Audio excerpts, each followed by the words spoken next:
15. Hola. Forget safety. Live where you fear to live. Destroy your reputation. Be notorious. Rumi. Central America, 1987 to 90. Green. Everything was green here in Costa Rica. Vegetation grew constantly and sprawled high and low in this fertile tropical country with all its rainforests. Even the laundry in the closet became green if you didn't take it outside at least once a week to dry it in the sun. There was crawling, croaking, and twittering all around. And then there were the earthquakes. During the first strong quake, Manoocher had run into the street, where he realized in astonishment that no one else was giving a damn. Excuse me, don't you feel the earthquake? He had asked a stoic-looking fruit vendor who went from house to house with a giant basket on his head, selling delicacies that the newcomers had never even seen before in their lives. Of course I feel it. Why? Well, isn't it a problem? Why would it be? It's just an earthquake. They happen all the time. You aren't from here, huh? New to the country? You might say so. Communication was easy enough. With a combination of French and Italian in mind, one could figure out Spanish pretty quickly. Nevertheless, one of the first people to invite Manoocher to his house here in San Jose, capital of Costa Rica, seat of the new Central America office of AFP and his new home, was an Iranian. He had fled from his home country too, but hadn't been in Costa Rica for a very long time either, but he'd left under completely different circumstances. Let's call him Hojabr. Hojabr had been the richest man in Iran. His reputation was that of a pitiless businessman, a real godfather figure. He had been behind bars at the outbreak of the Iranian Revolution. The Shah had thrown him in jail in one of his last attempts to regain popularity. On the day after the Shah's overthrow, Hojabr's men had torn down the wall of his prison cell with a bulldozer, thus freeing him, and equipped him with a fake passport which allowed him to flee Iran alongside with his loyal bodyguards. He had been forced to leave his money behind, but not his will to start from scratch. He had chosen Costa Rica as the center of his new financial empire.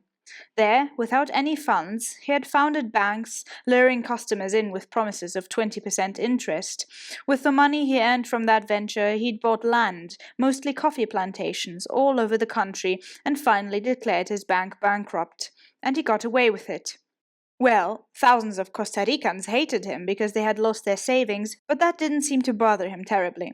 He was busy living the high life.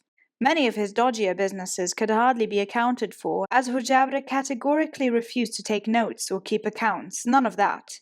He had every cent of his financial empire registered in his head. His lawyer, Oscar Arias, always managed to sort things out for him. In return, Hojabr financed Arias' campaign for the presidency and let him drive to his whistle stops in his Rolls-Royce, of which he was very proud. In 1986, Oscar Arias was indeed elected president of Costa Rica. His successor, Rafael Calderón Fournier, by the way, was also one of Hojabr's lawyers. And Manoocher had been invited to dinner by this man. Surely he was simply curious about his compatriot, looking forward to a chat in his native tongue. His famous chestnut-brown Rolls-Royce drove to Manoocher's house that night to bring the guest to the shielded villa. With his round skull crowned only by a narrow grey coil of hair, Hojabr was surprisingly jovial, if one ignored the fact that he was openly carrying a gun. They had rice with a classic Iranian khoresht, pickled vegetables, and an excellent wine. Manoocher observed that his host meticulously took care not to mix the foods on his plate, eating them systematically and separately. They chatted of this and that, about the situation in their home country, about life in the new world, and exchanged news about possible common acquaintances. Nothing special happened, and Manoocher was chauffeured back home late that evening. With its high walls, gates, surveillance cameras, and armed bodyguards, Hojabr's home had reminded him more of a high-security unit than of a villa. Hardly surprising, with all the enemies this man must have made over the years. He mostly feared old enemies from Iran. Although simple thieves were to be feared in San Jose too, something Manoocher had learned from experience by now. One evening he had returned home from his office in the city centre, his wife and daughter had been travelling, only to find the house, a flat bungalow with an adjacent garden, empty. Not just robbed, but really completely empty. The thieves had taken everything: furniture, clothes, personal items, the kitchen appliances, books, even the pictures from the walls. Only the parrot still sat on his perch and chattered and squawked to himself. Hadn't the neighbors noticed anything? He received a discreet hint about where and from whom he could buy his things back. Aha, so this was how things worked here. At least he hadn't kept his photo equipment at home. But naturally, he hadn't come to Central America to stay in comparably peaceful Costa Rica. There were various civil wars going on in most surrounding countries, especially in the northern ones. After living through and covering years of mass killings in the Iran-Iraq war, these conflicts seemed like a snap to him. Sure, there was fighting and people got killed, but at least nobody regularly bombarded cities, planted giant minefields, or used vast amounts of poison gas. But there were massacres here too, especially in those places where the USA got actively involved in the conflicts. Meanwhile, news from Iran came that the war with Iraq had finally ended after 1 million dead. And from Italy he heard that Adriano had been arrested. In a long process that involved questionable evidence, he was accused of having arranged the murder of a policeman 16 years earlier. He would stay imprisoned for the next 22 years. It turned out that, in Central America, Manoocher had trouble getting visas for all the countries he was supposed to report from because of his Iranian passport. Hojabr, who had the highest connections possible, put Manoocher in touch with the foreign minister of Honduras, who sold him a Honduran passport. Now nothing stood in his path to travel through Central America. In El Salvador, he covered both the guerrillas and the soldiers of the military junta, young people on both sides, with women fighting among the ranks of the guerrillas as well. For days he marched with them in the mountains. During the day the parties engaged in fierce skirmishes, and in the evening the fighters gathered around their respective fires, played guitar, sang, danced, and drank. Their camps were so close to each other that one could hear the singing from the enemy's campsite and see their campfire. The encampment of the government soldiers was a few minutes' walk from the guerrilla camps. In the morning, when everybody had slept the last night off, the fighting continued. Things were similar with the Contras and Sandinistas in Nicaragua and Honduras. But the Contras were mercenaries, fighting only for dollars, money that came from secret arms deals between the USA and Iran of all countries. The Contras would keenly sell even their uniforms and hats to journalists for $1. Occasionally, the reporters saw old ramshackle trucks that could hardly make it up a hill. Their truck beds were filled with young, predominantly blonde people, mainly women, who didn't fit into this landscape at all. An unexpected view in this part of the world. Most of them were suffering from sunburns and covered with mosquito bites from head to toe. They were mainly volunteer harvesters from several Western and Eastern European countries, a lot of them from the German Democratic Republic. For the young people from this repressive country, it was generally the only possibility to travel to a distant country at least once in their lives.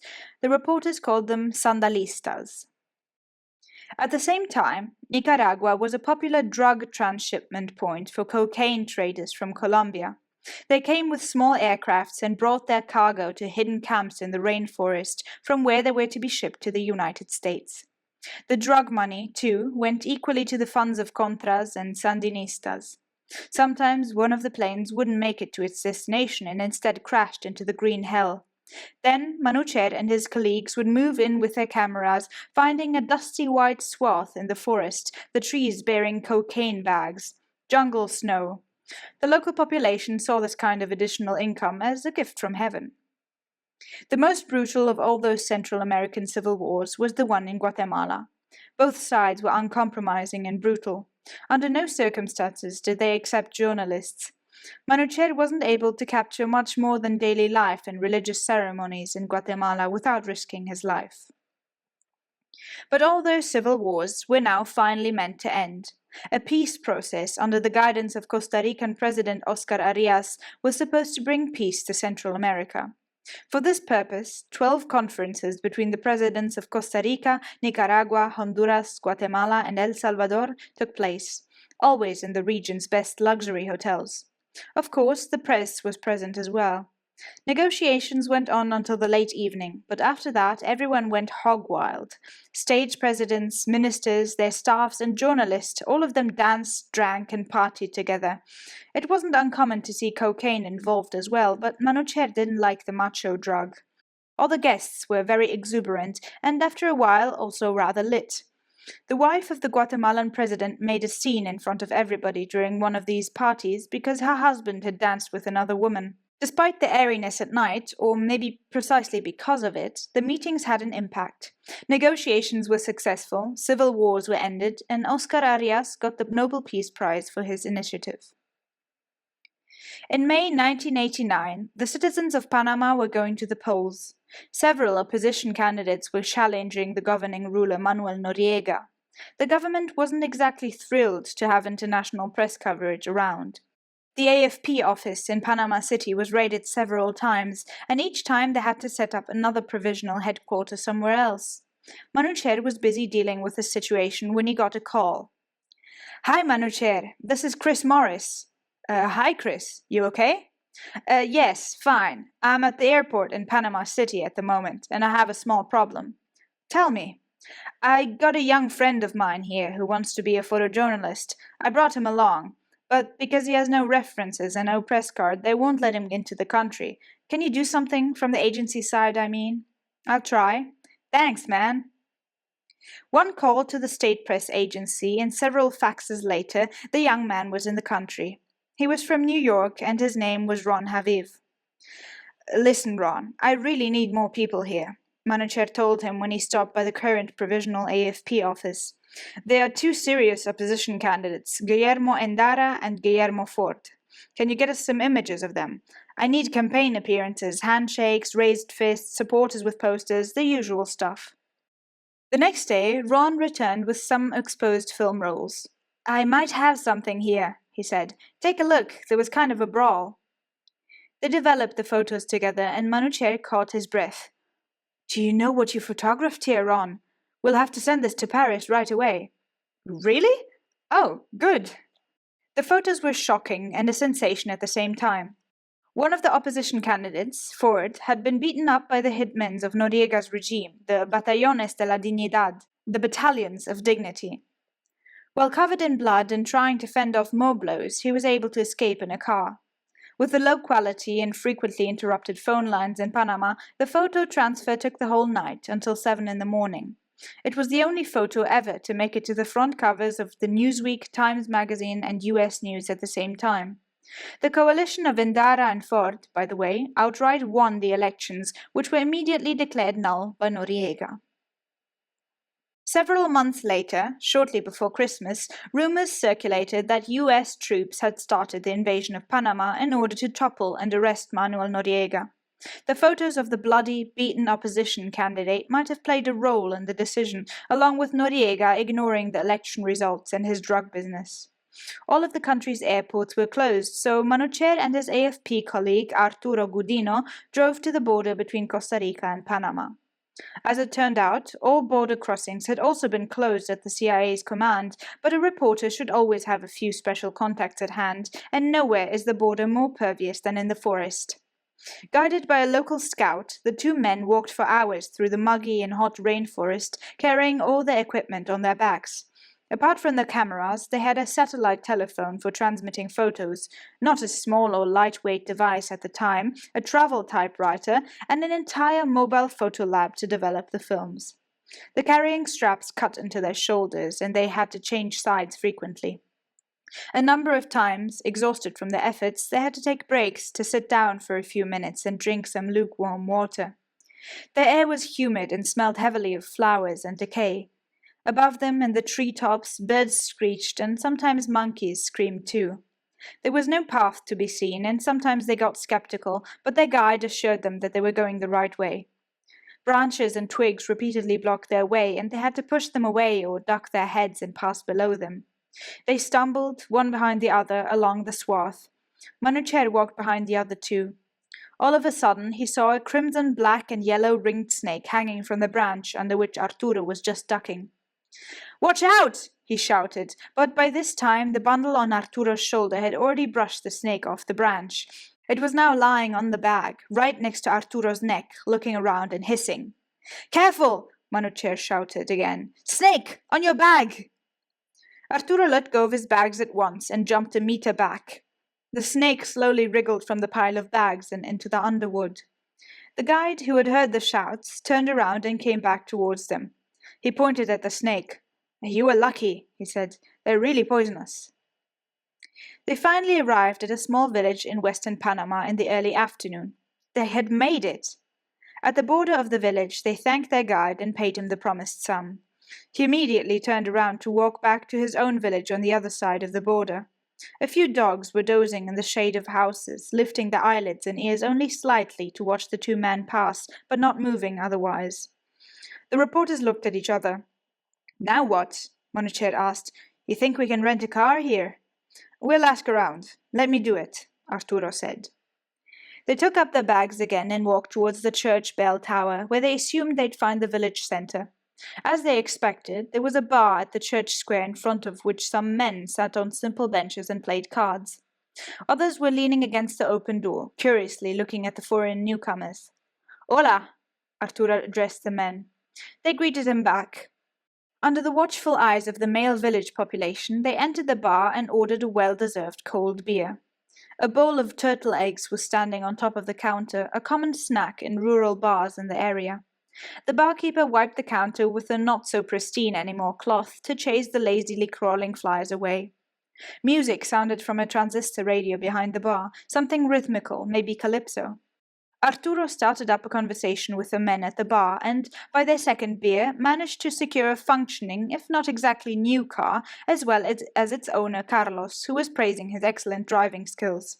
They could hire him for a few days, as long as they paid cash up front, of course.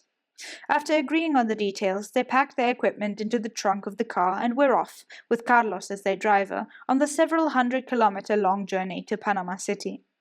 At first the road was still a dusty path, but once they reached the main road, they made good progress. The airstream from the open windows finally offered some respite from the heat to everyone's relief. They passed through small towns and villages in which nothing out of the ordinary was to be seen. About halfway through their journey, when they were close to Santiago de Veraguas, huge U.S. military helicopters suddenly appeared in the sky, coming to land nearby. "Come on, let's go!" Tires squealing, Carlos drove his car onto a side road that seemed to lead in the general direction of the landing site. More choppers appeared in the sky to land there. Getting closer, they could see that it was a Panamanian military base. A crowd had gathered in front of the garrison gate, women, men, and children. They clapped and waved U.S. flags. There were hardly any journalists present, but Manoocher spotted an American colleague, Bill Gentile, who was already busy taking photos. He had just waved to him when the American's lens cap fell from his pocket. He bent down to pick it up. The seat of his pants ripped with a loud tearing sound. The bystanders started to laugh and pointed at him. "El culo del periodista! El culo del periodista!" they shouted, amused. The journalist's rear. Bill angrily tied his jacket around his hips. Manoocher and Arturo joined up with him. "Hi, Bill," Manoocher greeted him. "Not your day, is it?" "Oh, shut up, will you? Shall we go in? These people can't get a grip on themselves." "You think they'll let us in? Worth a try, isn't it? Let's go." The gate of the Panamanian military base was guarded by U.S. soldiers, meaning that the garrison was already under their control. The three reporters showed their press cards and were, to their own surprise, immediately let in without objection, if also in the company of an officer. Hundreds of Panamanian soldiers stood, hands up, in the courtyard with only a few armed U.S. soldiers guarding them. "They surrendered immediately," the officer said. "There was no fighting." Arturo started taking notes while Bill and Manoocher took photos. The soldiers who had surrendered didn't seem to care about being photographed. Some of them even did the thumbs-up sign for the camera. Manoocher discovered a single local soldier lying unconscious on the ground. "What happened to him?" Manoocher asked one of his comrades who was standing nearby. "The son of a bitch wanted to shoot at the Yankees, so we knocked him out." They arrived in Panama City the next morning. It was a huge mess. There were tanks and armored cars everywhere. U.S. soldiers patrolled the streets and arrested alleged Noriega supporters. Many passers-by applauded and welcomed the troops. Not all citizens were enthusiastic, though. But most astonishingly, considering all that was going on, there was hardly any international press to be seen. And that is why. The United States government had tried to prevent any kind of coverage, thinking along the lines of better no press than bad press. The easiest possibility had, of course, been to close down all airports and border crossings. Predictably, this approach was not met with applause by the thus restrained press, and when protests of censorship were in danger of getting louder than an eventual negative coverage of the invasion, the American authorities gave in, at least for the sake of appearance. On the second day after the invasion, the U.S. military approved a special flight for journalists from Washington to Panama. All the nosy reporters together on one flight, the authorities must have thought. How convenient! Lo and behold, all the passengers of the special flight were locked into a hangar at a military base. The Army of the United States of America had indeed locked up the free press to prevent them from reporting. To mollify the journalists, the army occasionally presented them with Panamanian prisoners of war whom they were allowed to interview under supervision. This went on until the journalists rebelled, demanding their release. So the U.S. military organized buses in which the reporters were driven around Panama, driven, guided, and accompanied by soldiers. You can't be more embedded. Only a handful of American journalists managed to escape the bus and its predetermined tour. Someone else who had escaped was the ruler Manuel Noriega, nicknamed Pineapple Face in Panama because of his acne scars.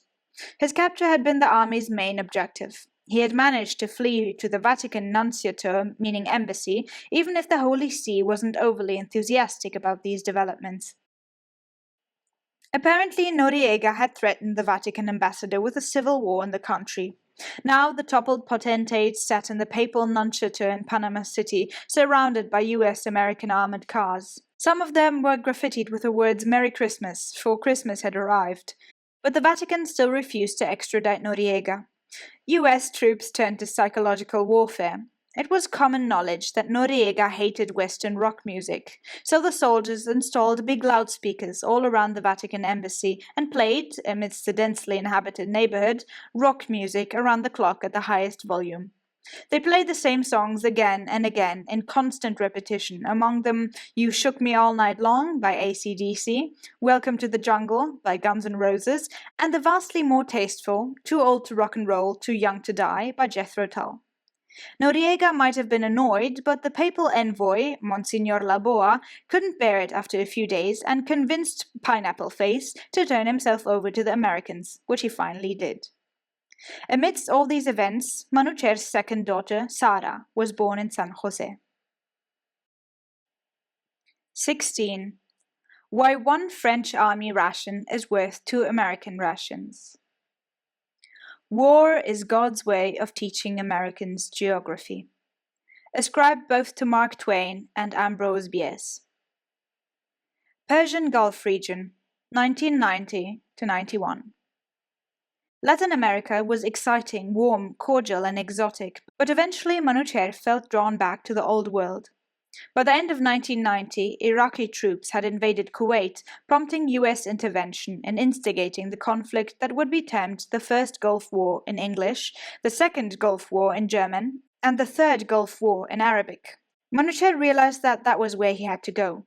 The events were too close to home, and too vivid were the memories of the region's last big war. So he volunteered to cover the conflict, and many of his old colleagues did the same. He flew into Riyadh in Saudi Arabia, where the international press was establishing its headquarters for war coverage, and from where the American military offensive was supposed to start. Actually, journalists were only permitted to approach the combat zone as embedded reporters with the Allied troops, meaning predominantly with the US military. Their photos and videos were combined in so-called media pools, which were censored. Embedded journalism meant only seeing what you were supposed to see, and quite a few of the reporters, Manoocher among them, didn't like this form of censorship. And so a bunch of international reporters founded the FTP, Fuck the Pool, group to bypass the American censorship. They rented a desert-compliant jeep, repeatedly drove up into Kuwait, which by the time was still occupied by Iraqi troops, and drove back to Riyadh to send off their pictures. They lived in the same hotel in Riyadh as the US Army officers who coordinated Operation Desert Storm. Wesley Box, an American photographer, carried the FTP motto to the extreme. He bribed one of the Pakistani hotel employees to borrow an American officer's uniform from the hotel laundry, then bought several bottles of vegetable oil, poured them over his rental car, and dusted it with sand to give it the color and appearance of a military vehicle. For several days, Wesley repeatedly entered deeper into the conflict zone than any of his colleagues. Eventually, he got unmasked and arrested by the US Army. For 4 days, they intensely interrogated him, but in the end, he was released. One of those days, Manoocher drove with his compatriot, the photographer Abbas, along the Kuwaiti-Saudi border, where they discovered an American army camp in the desert. As they got closer, they could observe a group of Iraqi officers entering the camp. "We have to get a better look at that. Drive closer." They stopped and got out of the car, stepping out into the scorching heat of a desert mid-morning.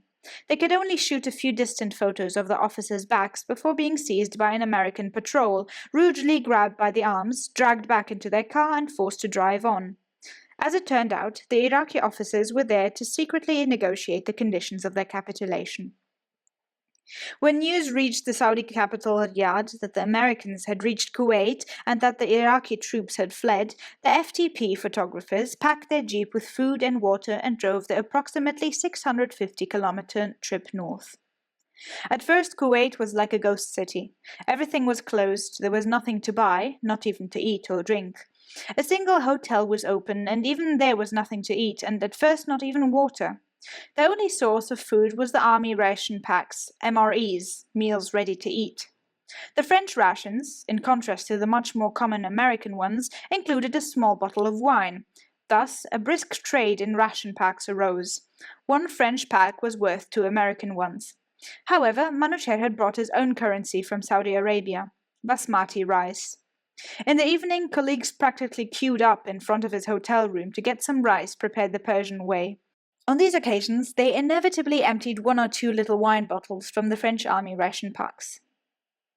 Manoocher stayed 1 month in Kuwait City and photographed the firefighting operations at the burning oil wells, refugees standing in long lines for food, and the slowly returning daily city life.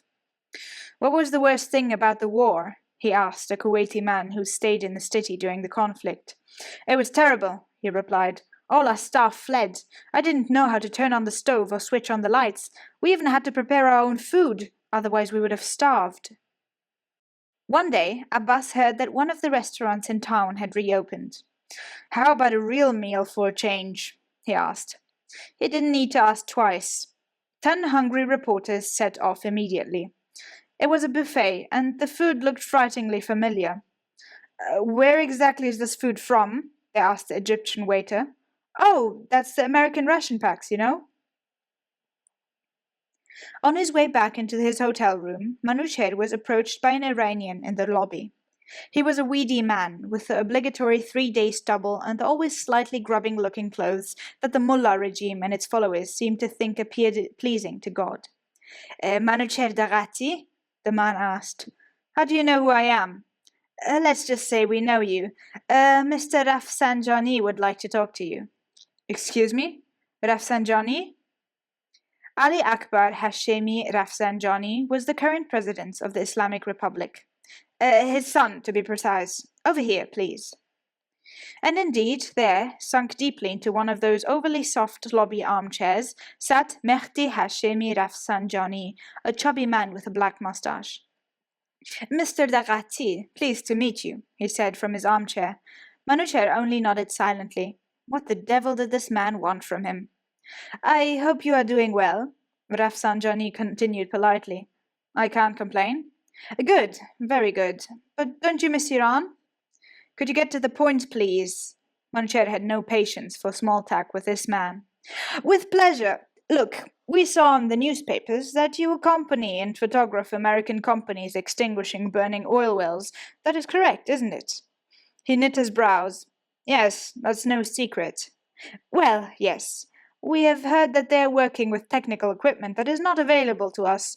We would be really thankful if you could take photos of some of the equipment and let us have the photos." Manoocher had listened with growing irritation. How dare they ask him to spy for them? "You must be kidding," he said, annoyed.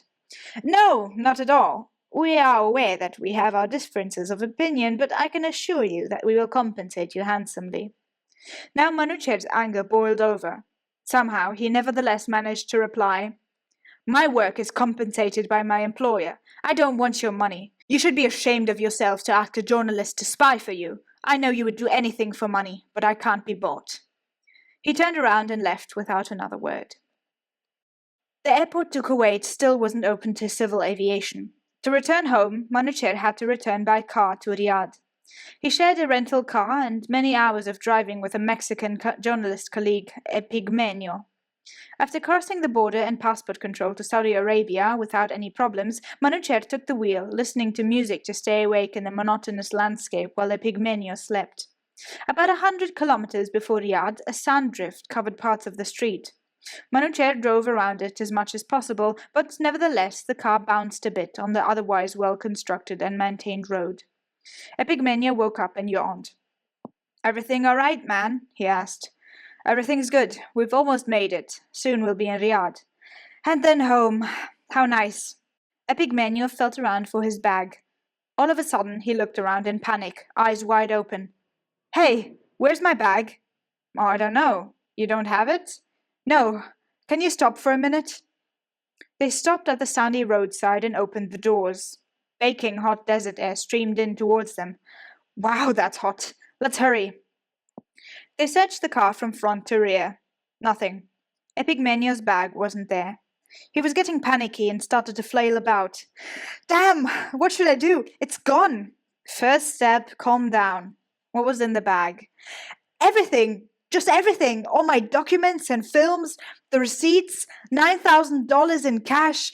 Shoot! I'm ruined! They're gonna fire me." "Think! Where did you leave it? When did you last have the bag?" "Okay, let me think." He frowned. "I had it at the border crossing. I know because I took my passport out of it. Then I must have put the passport into my shirt pocket because that's where it is now." "Which means that you left your bag at the border crossing." "Damn it, I'm really done for." Epigmenio wrung his hands. "Calm down. We'll go back and look for it." "Go back? Are you crazy? That's almost 500 kilometers. And surely my stuff's already gone. $9,000, man." "They don't steal that often here. There's money enough in this country. Let's go back." "You're nuts. Get in. We're turning around." And so they did, traveling almost 500 kilometers. This time they took turns driving. And lo and behold, the bag in question was sitting untouched in the office of a broadly grinning border guard, waiting, along with all of its contents, for its owner. 17. The Siege. There is no flag large enough to cover the shame of killing innocent people. Howard Zinn. Sarajevo, 1992. War again. This time in Europe, which, only too erroneously, nobody had thought possible anymore. 2 years after the Gulf War, the Bosnian War was now well underway. Manoocher volunteered again to cover the conflict, this time from inside besieged Sarajevo.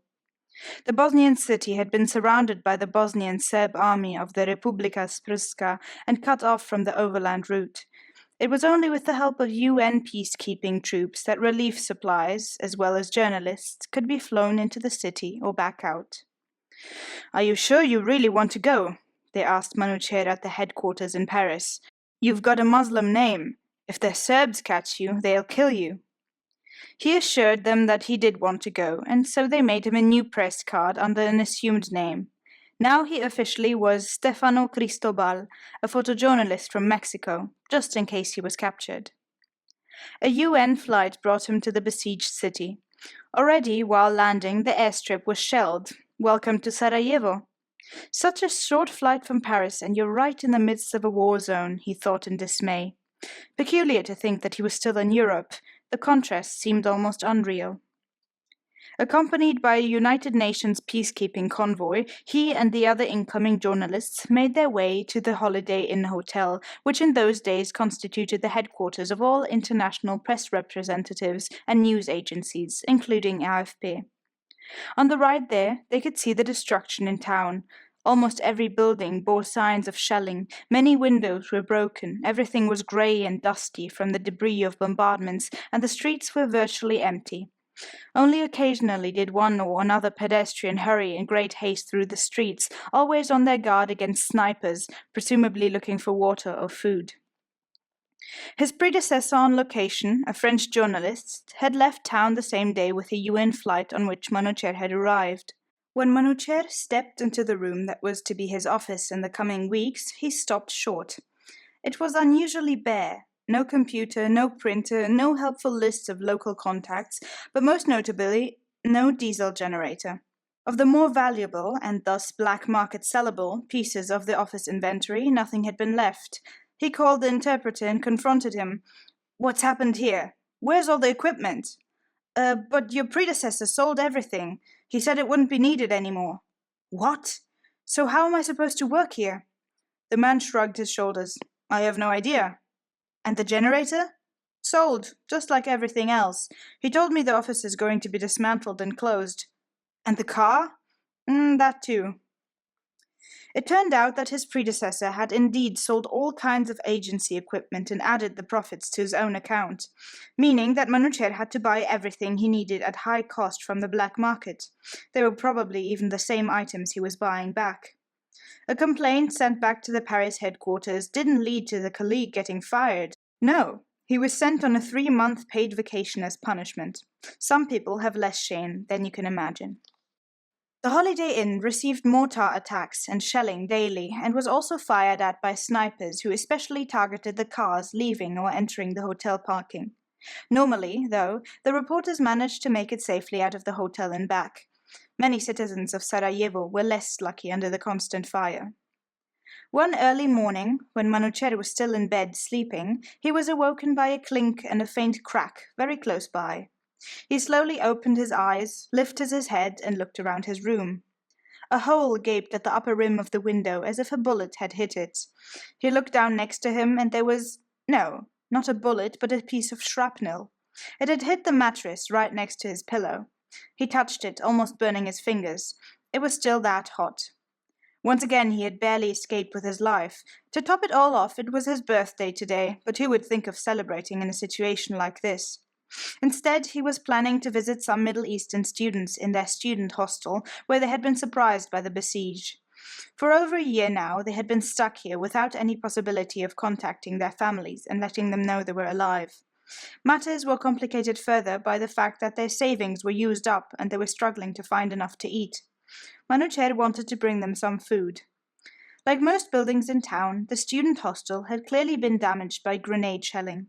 30 young men from all over the globe lived in a few rooms on the least damaged floors, sharing the space with several Bosnian families whose houses had been destroyed and who had sought refuge here. The students enjoyed the rice with vegetables that Manoocher had brought them from the Holiday Inn kitchen. Among them were 2 Iranians, Mohammad Reza and Hamid, both Azeris from Urumia, just like him. Hamid was crying most of the time because his Bosnian girlfriend had lost her life only a few days earlier in a mortar attack. "And I can't even call my family to tell them. They probably think I died a long time ago," he sobbed. Mohammad Reza nodded heavily at his words. "Listen," Manoocher said, "if you make it short, you can quickly call home with my satellite phone." The two looked up in surprise. "Seriously?" "Yeah, sure, but make it short, please." They tried several times before they were finally connected and were at last able to give their families a sign of life. Both of them had tears in their eyes while talking to their families. They gave their profuse thanks for the little favor. Manoocher just had said goodbye, opened the door to the corridor, and started to walk out when a violent boom shook the building. The hostel had been hit. Concrete and splinters of glass hurtled through the air. In the first moments after the blast, nobody could see a thing. Only when the dust slowly settled did they realize that they were standing in front of an abyss. Where there had been a stairwell just a few minutes earlier was a yawning void now. The shell had hit the part of the building where the staircases were, and their floor was now literally hanging in the air. When Manoocher turned around, Mohammad Reza's face was drenched in blood. Other students came running from their rooms, some apparently injured and all panicking.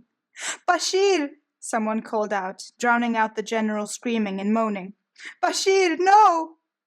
The man named Bashir was lying motionless on the ground. His hair was discolored grey from debris and dust. A pool of blood was forming around his head. "What's wrong with him?" A young student, maybe 20 years old, hurried towards the body on the ground, kneeled down and placed his hands on his carotid artery. Then he looked up at his housemates. "He's dead," he said flatly. Bashir had been a young engineering student from Syria. He hadn't survived the attack. They climbed out of the apartment via a fire escape on the backside of the building, from where they also lowered down the injured as well as Bashir's body. Medical students, among them the young man who had announced Bashir's death, administered first aid. Hours later, Manoocher found himself still walking through the neighborhood's debris, photographing the latest destruction in this shaken city.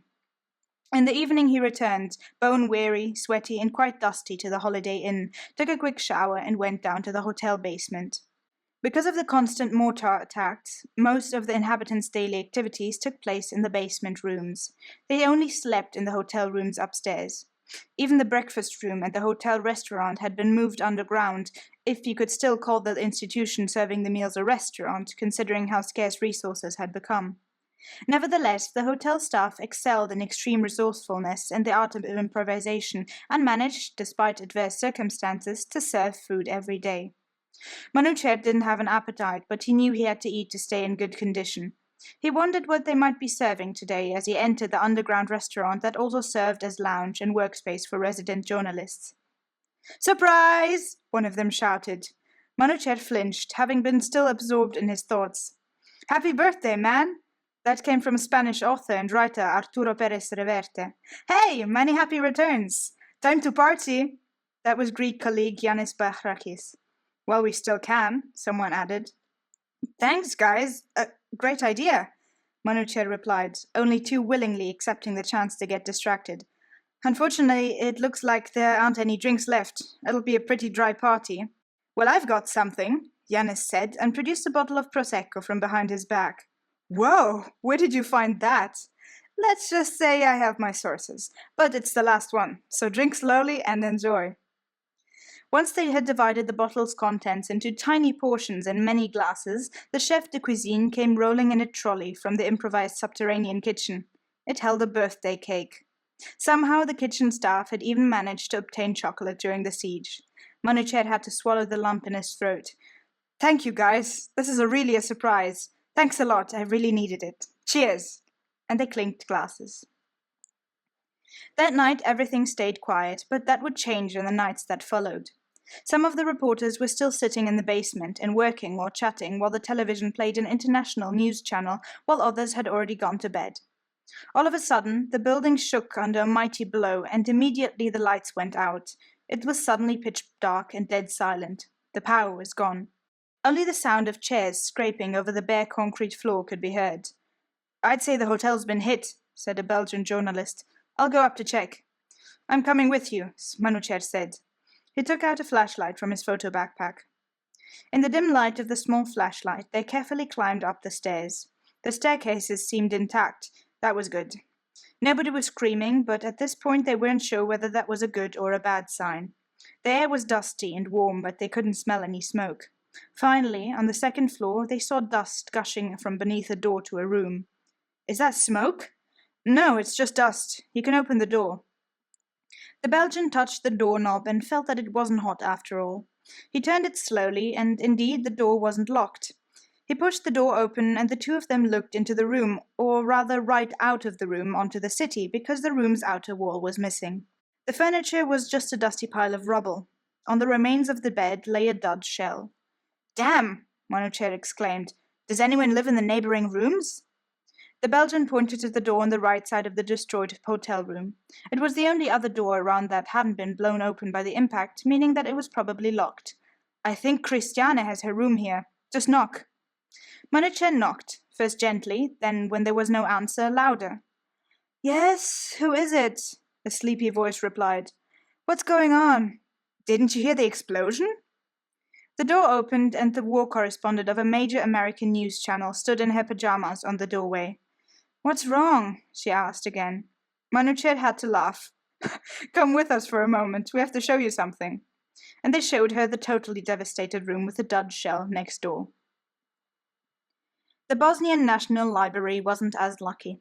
On the night of August 25th, it was targeted, shelled, and set on fire.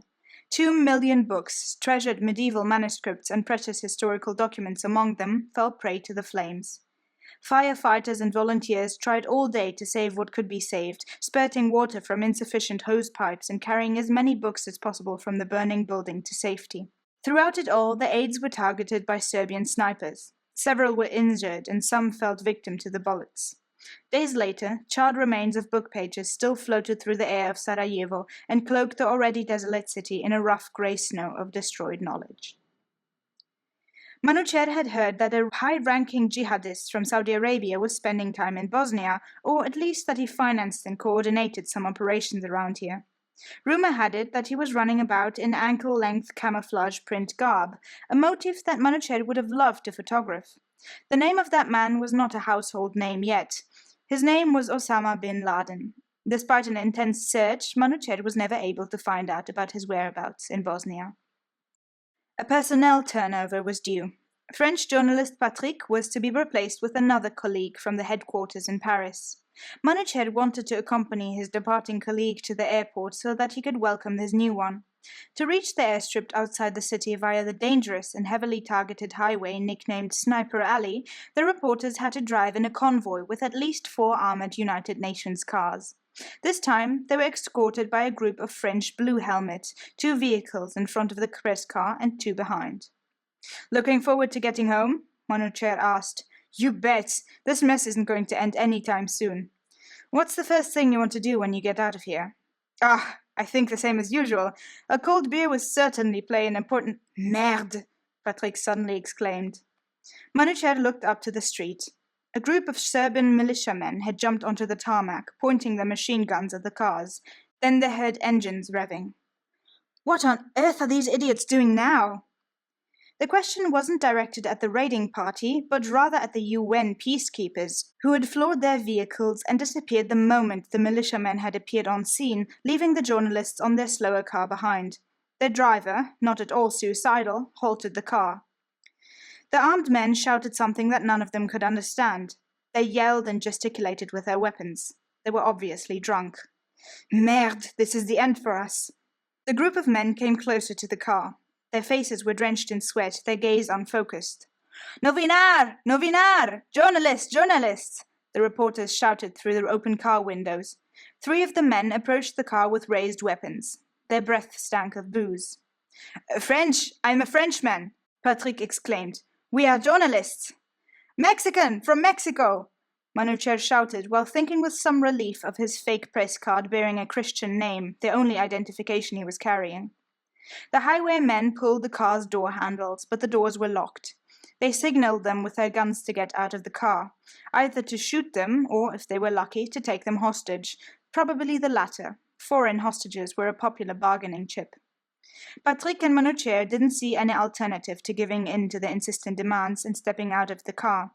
At that very moment, though, just when they decided to unlock the doors and get out, a loud thud shook the street and the adjacent buildings. Debris, dust, and smoke filled the air and made it impossible to see anything. The rat-tat-tat of machine gun fire followed, but they couldn't make out from where. Either they or their attackers were being shot at. "Who the hell is shooting now?" Patrick shouted over the noise.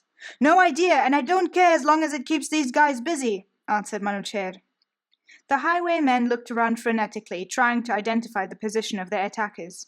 One of them was holding his arm. Blood trickled from the wound under his hand.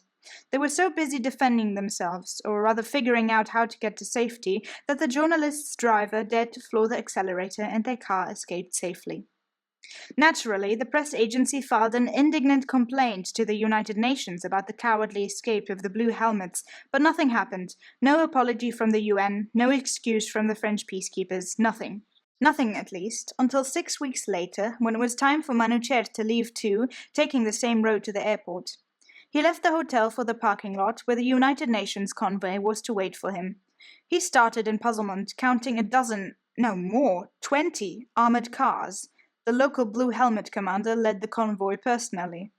"Wow," said Christian, who had joined him in the parking lot along with some other colleagues to say goodbye. "I didn't know you were such a VIP." "Me neither, really." 18. The Mother of the World. Fear does not prevent death. It prevents life. Naguib Mahfouz. Egypt and Somalia, 1992-94. Manoocher had asked his employer, Agence France Presse, for a relocation to the Middle East. But he had to wait 4 more long months for his visa to Egypt, where he was supposed to take the position as chief photographer for the region. With his Iranian passport, that wasn't as easy as it might have been. Only when the press agency filed a complaint at the highest level was he granted a visa.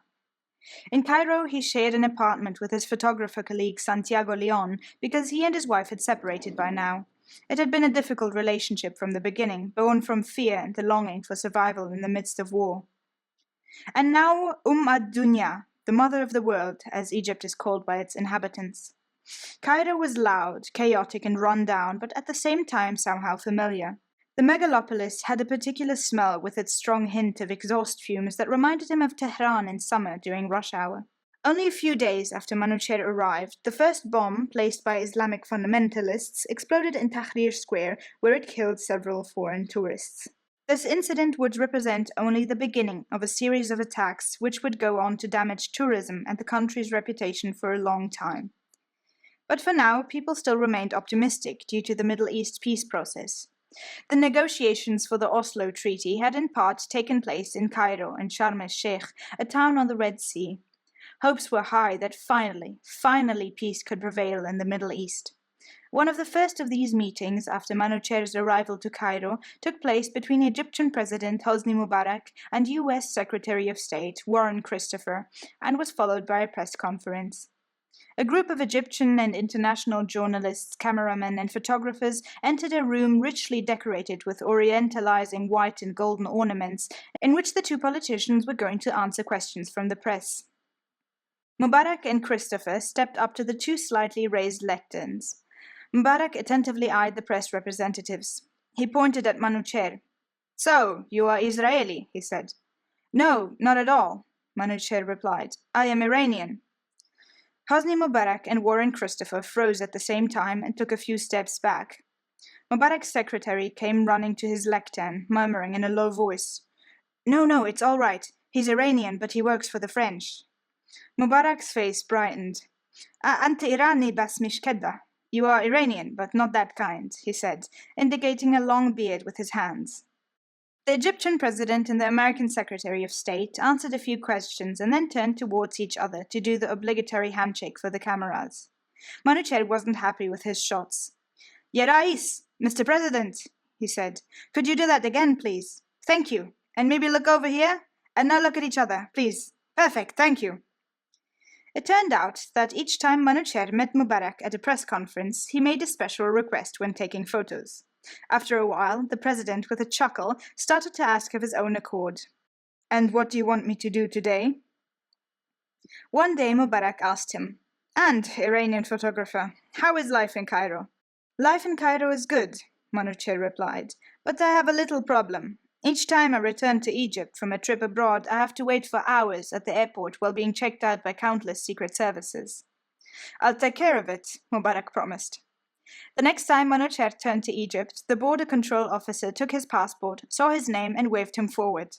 "Welcome to Egypt, sir," he saluted. Manoocher lived the good and comfortable life that one could still live in the Cairo of the 1990s, provided one had, unlike most Egyptians, enough money to afford it. Weekend trips into the desert or to the Red Sea, boat trips on the Nile, horseback rides around the pyramids, or diving excursions. All of that cost money, but something even better was free. The omnipresent, self-ironic Egyptian humor of the streets and the tea houses. While Manoocher continued to photograph the political summits and events as well as the increasing terrorism, he also took photos of daily life, archaeological discoveries, and celebrities. He shot Lady Diana at the pyramids, Farah Pahlavi, the widow of the last Shah of Iran, while she was visiting her husband's tomb in Cairo, and François Mitterrand in Aswan, only shortly before his death. In Sudan, he photographed the last hideout of the recently arrested terrorist Carlos the Jackal, and tried, once again without success, to find the man in the camouflage robe, this Osama bin Laden, who had now settled in Sudan, to interview him and capture him with a camera lens. He was now responsible for a number of terrorist attacks in the Middle East. Meanwhile, in Somalia, the combination of an ongoing civil war and a prolonged drought had caused a catastrophic famine, especially in the country's south. The United Nations hadn't been able to put an end to the looting of international relief supplies, worsening the crisis. In the end, the US military intervened to ameliorate the humanitarian situation, despite the resistance of the Somalian population, who alleged the Americans were acting in their own military and economic interests, in all likelihood not without reason. The well-intentioned foreign intervention ended up strengthening the civil war factions rather than helping to end the conflict. Regardless, starting in December 1992, the USA sent their troops to Somalia. Manoocher flew from Cairo to Nairobi in Kenya, planning to proceed from there to Mogadishu. The AFP office for East Africa was situated in Nairobi's nondescript city centre, with its many newly constructed buildings. From there, journalists could join a flight in a US military transporter to Mogadishu. From Mogadishu, he continued to Baidoa, which was to the west. The famine was dreadful. People were dying like flies because they simply lacked the energy to go on living. The children suffered most. Almost all of them were severely malnourished. Most children were reduced to little more than apathetic skeletons with huge but tired eyes, who were waiting motionlessly beside their mothers for their allocated rations. At least now there were rations to allocate again. American soldiers were omnipresent in the streets, especially in Mogadishu, where they conducted daily raids and set up roadblocks to weaken the civil war parties, which rapidly diminished any remaining popularity the Americans had. But there was also an upside to Mogadishu. For example, the excellent local musicians who performed in the re-emerging feasts and parties with dancing and beer, which in turn was an entire thorn bush, in the flesh of another revitalized force, the puritanical Islamists. Here now, too, Manoocher sighed. It was said that radical Islamist groups had established themselves particularly strongly south of Mogadishu. That's why Manoocher organized a car, 5 bodyguards who called themselves technical, and an interpreter to travel into the area. He had given a local assistant some money to fill the 2 jerry cans and to buy ammunition for the bodyguards' weapons, just in case. Thus geared up, they headed off at dawn, driving over dusty tracks through the dry and hilly, only scarcely inhabited outback. On their way, they passed several American checkpoints where soldiers advised them with growing intensity the closer they came to the Islamist sphere of influence against continuing their trip. "Your life, your choice," one of them remarked. The port town of Merka was utter chaos. It consisted for the most part of flat white buildings and must have been a beautiful seaside town once, but nowadays it was marked by poverty and civil war. The minaret of the Friday mosque rose up high above the old city. The air smelled of rotting fish and diesel fumes. There were armed men everywhere, not an unnatural sight in a war-torn country, but here they were even more than usual. Apart from that, there wasn't much to see.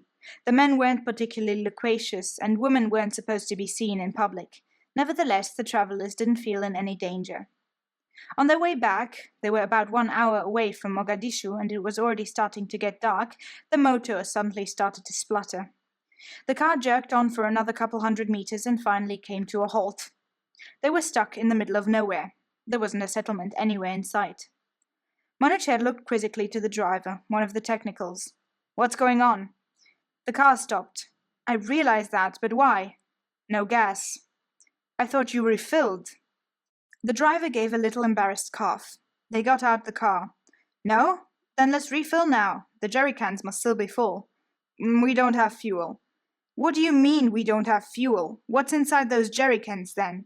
"Nothing. They're empty. The guy you gave money to for gas and ammunition made a run for it." The bodyguard seemed nervous. Wait a moment," Manoocher floundered. "You mean we can't get out of here and your arms aren't loaded?" The men nodded worriedly. The interpreter turned pale and started to shiver. "What is it?" Manoocher asked him, but the man kept on looking around nervously. "Come on, tell me. What is it?" he repeated. "The problem is," the interpreter began hesitantly, "that the area here belongs to a tribe hostile to ours." "Oh, great. That's all we need." It was dark now. Night had fallen with the swift speed of the African dusk, almost as if somebody had switched off the lights. "And what do you propose we do now?" The photographer was still trying to get his companions to tell him a little more about the situation. "Psst!" one of the bodyguards hissed, pointing at the dark surroundings. They listened. Indeed, they could hear rustling and approaching steps, but it wasn't clear which direction they were coming from. Manoocher took the flashlight from his backpack and pointed it around. They all froze instantly when seeing that they had been completely encircled by armed warriors who were slowly but steadily coming closer. Manoocher mumbled a curse. Then he whispered to the interpreter, "Tell the others not to talk, no matter what. I don't want them to be identified by their accents. I'll try to get us out of here some way or another." The warriors looked as though they belonged to one of the Islamist groups. Their beards and headgear gave them away. They kept their weapons, some old-fashioned models, but mostly automatic and semi-automatic guns, pointed at Manoocher and his companions. One of them, apparently the leader, stepped towards them into the circle and addressed the eldest of the technicals. The latter stayed silent, as requested. Instead, Manoocher, hoping the pearls of sweat on his brow were invisible in the darkness, replied in Arabic. "I'm Muslim, brothers, I'm Muslim," he said. "Look, I'm Egyptian." And to confirm his statement, he started to recite the Quran, the few surahs he remembered from religion classes at school, hoping that the warrior's classical Arabic was even worse than his own. A ridiculous plan, actually, but it worked. "Brother! You are brothers!" the man exclaimed, and hugged first Manoocher and then his companions. "What do you need? What are you doing out here in the dark?" "We ran out of gas." "But that's not a problem." With those words, the leader sent one of his warriors to fetch a jerrycan of gasoline. That's how the group finally got safely back to Mogadishu that night. It was time to return to Cairo. The quickest way to do so was to join one of the American troop carriers from Mogadishu that made a stopover in the Egyptian capital before proceeding to the military base in Ramstein, Germany. The airplane's interior was enormous, and like all American troop carriers, windowless. In the center was a broad row of 5 adjoining seats. Most of them were already occupied by army personnel in uniforms. There were 2 more rows of seats on the side walls, only partly occupied, facing inwards. Furthermore, there was plenty of room for cargo and luggage racks for equipment. The soldiers were joking and laughing together, apparently in cheerful anticipation of recreation or even leave of absence. Manoocher took a seat in one of the last rows, which wasn't occupied yet. The flight was calm, even if it felt strange to not be able to look outside. It took 5 hours in total. The seats weren't comfortable enough to really sleep in, but the comfort and the monotonous buzz of the motors was sufficient to let Manoocher snooze away a little. He must have fallen asleep after all, because he only woke up when the plane jolted over a runway. They must have landed in Cairo. The airplane came to a halt, and he looked around. Most passengers made no attempt to get up. Apparently most soldiers were continuing the flight to Germany. Only a few officers, they looked like generals, were fumbling around in the luggage racks, taking out pieces of luggage as well as 1 briefcase each, and then walking towards the exit, which was being opened at that moment. Manoocher did as they did, shouldered his heavy bags of equipment and headed for the exit. The generals gave him a nod, and he nodded back at them. A gust of hot air swept inside from the open door. They descended a staircase and stepped onto the tarmac. But what was this? This wasn't Cairo Airport. The big terminal building and the lettering were missing. And anyway, there weren't any luggage carts and no civilian staff. Everybody wore uniform. This was a military airport. Excuse me, Manoocher said to one of his fellow passengers. I thought we would be landing in Cairo. This isn't Cairo Airport. Where are we? Oh, it's Cairo, all right, the man replied. This is Cairo West Base, Cairo's military airport. Manoocher followed the generals into a small building in which the clearance seemed to be taking place. An Egyptian border control officer from the military police asked for documents. The Americans showed only their army ID and passed without any further formalities. Now it was Manoocher's turn. He handed the soldier his Iranian passport. The latter took it and, frowning, flipped through the pages. His eyebrows rose higher and higher while looking at the passport. You're Iranian? He asked, despite the answer being obvious. The relations between Egypt and Iran were still tense. Yes, Manoocher replied simply. And you came with a military flight? Yes. With the Americans? His face was all question mark. That's right. With the U.S. military flight from Mogadishu, together with those generals? He pressed, while his hand pointed in the approximate direction the generals had gone. That's what I said. The soldier's face mirrored how hard his brain was working. Finally, he came to a conclusion. If this Iranian had come with the American generals on a special flight from Mogadishu, he must be important. Very important. He was probably even on a secret mission. He snapped to attention and saluted. "Welcome to Egypt, sir," he said loudly and let Manoocher pass. Obviously, this air base was pretty far outside the city. A military driver offered to drive him to Cairo. The only problem now was that his passport wouldn't carry an entry stamp to Egypt. Nobody seemed to have envisaged an official entry through a military airbase, yet here he was in Egypt. In order to avoid getting into a lot of trouble when he took his next trip, he had to somehow get an entry stamp. Tedious explanations and sufficient baksheesh ended up doing the trick in Egypt's complex administrative machinery and in its unchallenged palace, the Muagamma building in Cairo, which rivals anything Kafka thought up. The mother of the world almost always offers up a solution, at least as long as you're not an Egyptian citizen. 19. Peace? If I could tell the story in words, I wouldn't need to lug around a camera. Lewis Hine. The Middle East, 1994. The Oslo peace process for the Middle East finally led to the signature of various peace treaties, including the Gaza-Jericho Agreement that was signed in Cairo by Israeli Prime Minister Yitzhak Rabin and PLO chairman Yasser Arafat in May 1994. It promised autonomy to Palestinians as well as Arafat's return from exile to Palestine. All parties involved showed great enthusiasm for the progress they'd achieved.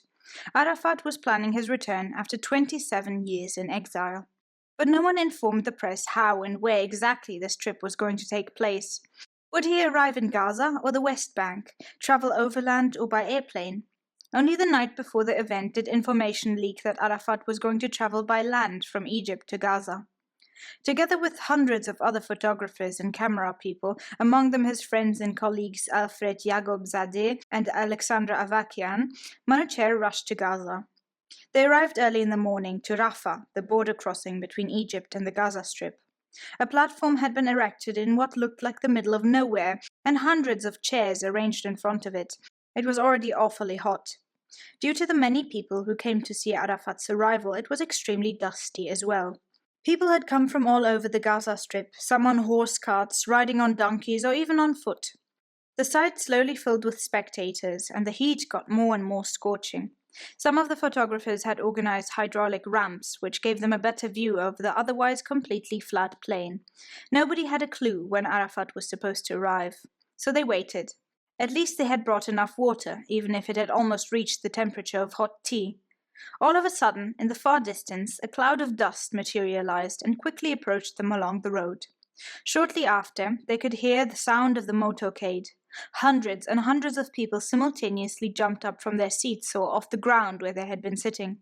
Chairs fell, were carelessly kicked aside to create a passage because now everyone was running towards the border crossing where the motorcade had come to a halt. Manoocher and Alfred, though, stayed where they had been. Manoocher held onto his chair with one hand so that it wouldn't be carried away by the crowd. When the site had emptied, he climbed onto his chair to get a better view. But he couldn't see a thing apart from a crowd and a dust cloud, not even with his 300mm telephoto lens. Or could he? What was that? Something was moving amidst the throng. For a brief moment, Arafat was lifted up, protruding above the surging crowd and stretching his right arm up in a greeting. People around him cheered and formed the sign of victory with their outstretched hands. All of this hadn't taken longer than a few seconds before Arafat vanished again. Manoocher managed to take exactly one frame, but it was a perfect one. A moment later, a new surge of people threw down his chair, and with it, him to the ground. It didn't matter. He had his picture. Hastily, he rushed to one of the motorcyclists who were awaiting at several strategic points, hired by the agency to bring exposed film rolls to the AFP office in Gaza as swiftly as possible. He took the film from the camera, placed it inside an envelope, and with a black felt pen, wrote "Urgent" onto it.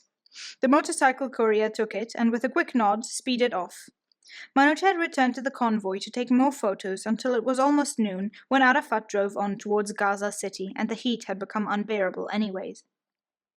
Around 1 p.m. he arrived at the office, overheated, sweaty, dusty, and thirsty.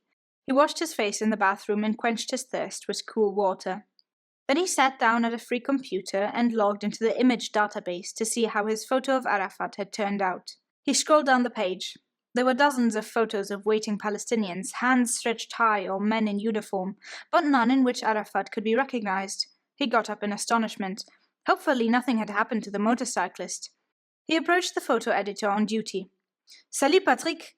Have you seen my photos of Arafat? I told the courier it was really important. What happened? Patrick lifted his hands a few inches in a symbolic greeting and looked around his own desk. Don't know. I'll have to check, he said, rummaged around his papers. Manoocher discovered the envelope first. Here it is. It's the one with urgent written on it. Oh, that one. Patrick made a markedly casual gesture. I wanted to look at it last. Before Patrick could say anything else or take the envelope, Manoocher grabbed it and took it to the agency lab, where he developed the photo himself, digitized it, and entered it into the database. Shortly after 2 p.m., the photo was finally online and Manoocher ready for a lunch break. The next morning, the image of Arafat above the crowd had made the covers of many papers worldwide. With all the exciting developments in the Holy Land, his employer asked him to move from Cairo to Jerusalem and to take the post of chief photographer there. Why not?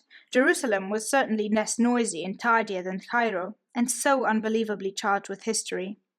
He spent his first nights in Jerusalem before finding more permanent accommodation in the American Colony Hotel in eastern Jerusalem, the time-honored Ottoman palace of a pasha that had been converted into a hotel at the beginning of the 20th century by the actor Peter Ustinov's grandfather. Another advantage was that the hotel was situated directly at the ceasefire line and, since its foundation, had been considered a neutral place. Having just arrived from Cairo, Manoocher looked around the dignified place in amazement. After storing his luggage at the hotel, he went for a long walk through the city, had a light dinner in the hotel's beautiful palm garden, and went to bed early. He was still lying in bed when, shortly after sunrise, a bang caused the old windows in their leadings to rattle. He got up, quickly dressed, grabbed his photo bag, and rushed to the lobby. "Good morning," he said to the receptionist. "Do you have any idea what that bang was about? It sounded like an explosion." "Good morning. Yes, indeed. I heard that the explosion took place in Bar Ilan, in the ultra-Orthodox Jewish neighborhood." "Which is in what direction?"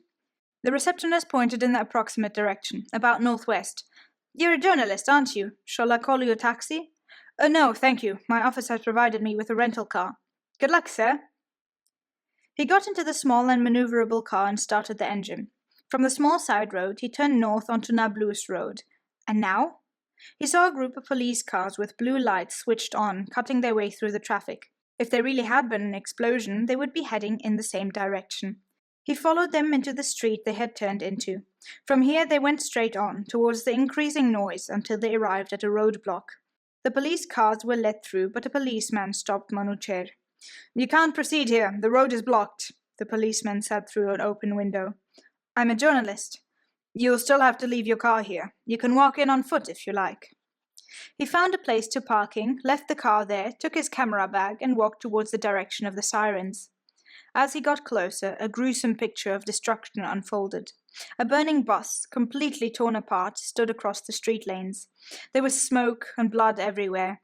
Dead and injured people lay in the street, or sometimes only body parts, an arm here, a leg there, and over there something thankfully unidentifiable. A suicide bomber had blown himself up in a fully occupied bus during the morning rush hour, when everyone was on their way to work or school. Somebody addressed him from behind. "Manoocher!" He turned around. It was Jim Hollander, his Israeli colleague and old friend from other assignments. "Jim, man, what a morning!" He pointed at the bloody scene surrounding them. "Welcome to Jerusalem," Jim said sarcastically. During the coming weeks and months, Manoocher did a lot of walking through Jerusalem and also visited the West Bank and the Gaza Strip regularly to photograph the transition to Palestinian autonomy. The newly founded Palestinian police force was simply terrible. Trained mainly in Syria, Jordan, and Iraq, they had no concept of human rights or even press freedom. They simply hated journalists. Once in a while they tried to arrest photographers, including Manoocher, for shooting pictures, but eventually had to release them against their will because the photographers hadn't violated any laws. The Israeli army's treatment of Palestinians, for example, at checkpoints, was bad. Worse were the Jewish settlers who felled and burned the olive trees of Palestinian farmers to destroy their livelihoods. But worst of all, Manoocher found, was the way Palestinians were treated by their own administration.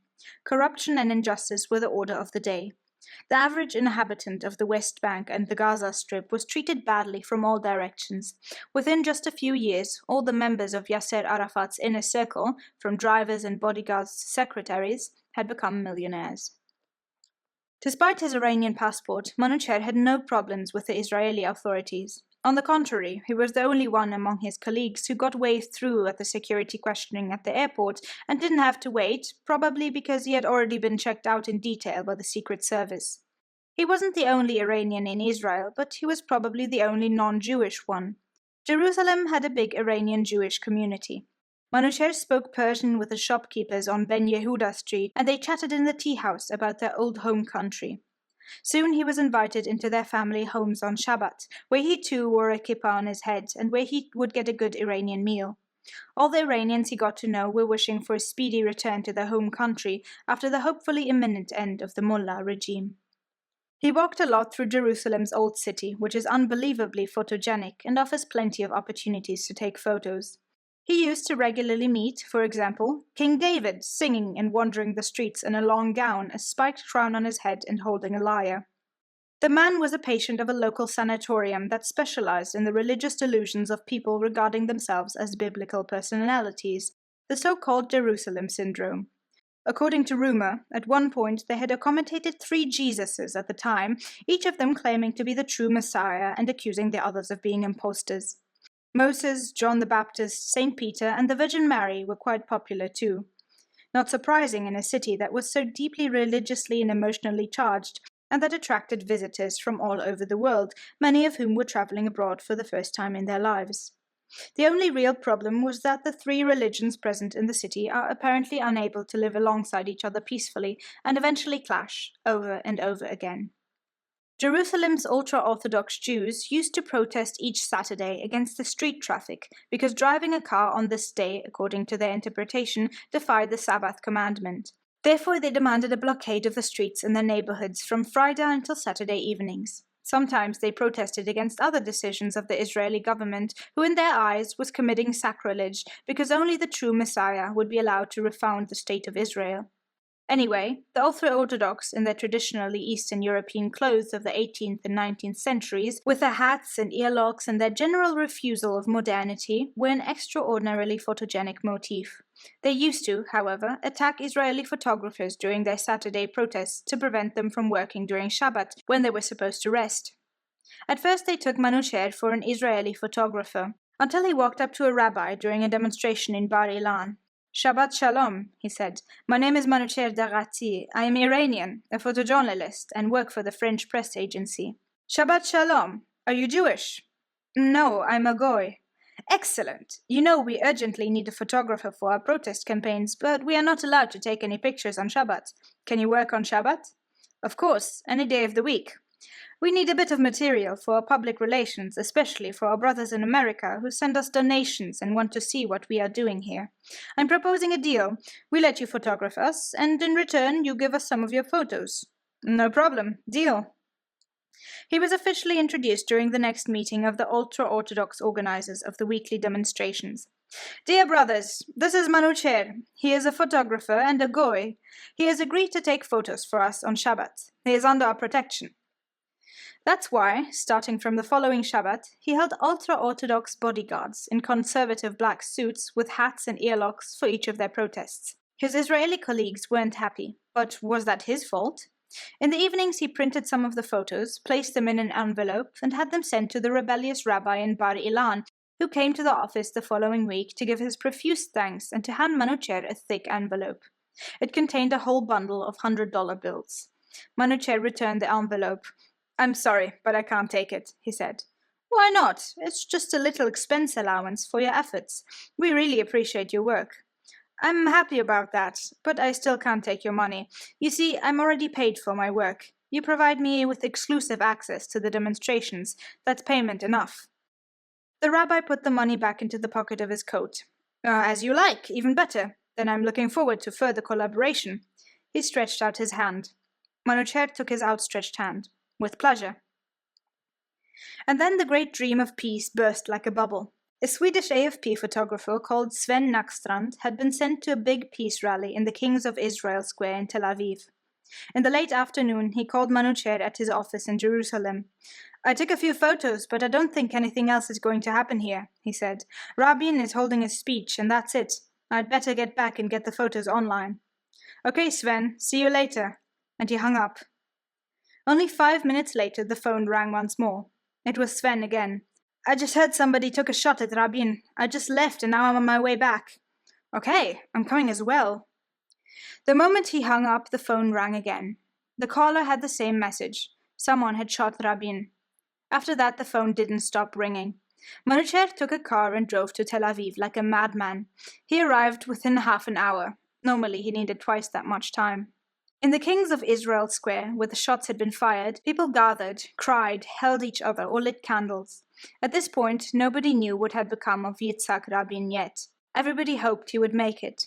The gunman's identity was already known, though. Yigal Amir, a student and right-wing extremist who refused peace with the Palestinians and wanted to eliminate the peacemaker Rabin, who was in his eyes a traitor. As they would soon find out, he had succeeded in his plans. Rabin died in the hospital short after the deed. The consequences for the peace process were, as the world soon would find out, dramatic. 20. The Sniper. The wound is the place where the light enters you. Rumi. Ramallah and Paris, 1996 to 99. Manoocher was in Cairo when the news came out from Jerusalem. The Israeli Prime Minister Benjamin Netanyahu had opened the highly controversial tunnel along the western wall of the Temple Mount to the public and thus set a powder keg on fire. The Palestinians feared that the Dome of the Rocks would be undermined in the true sense of the word.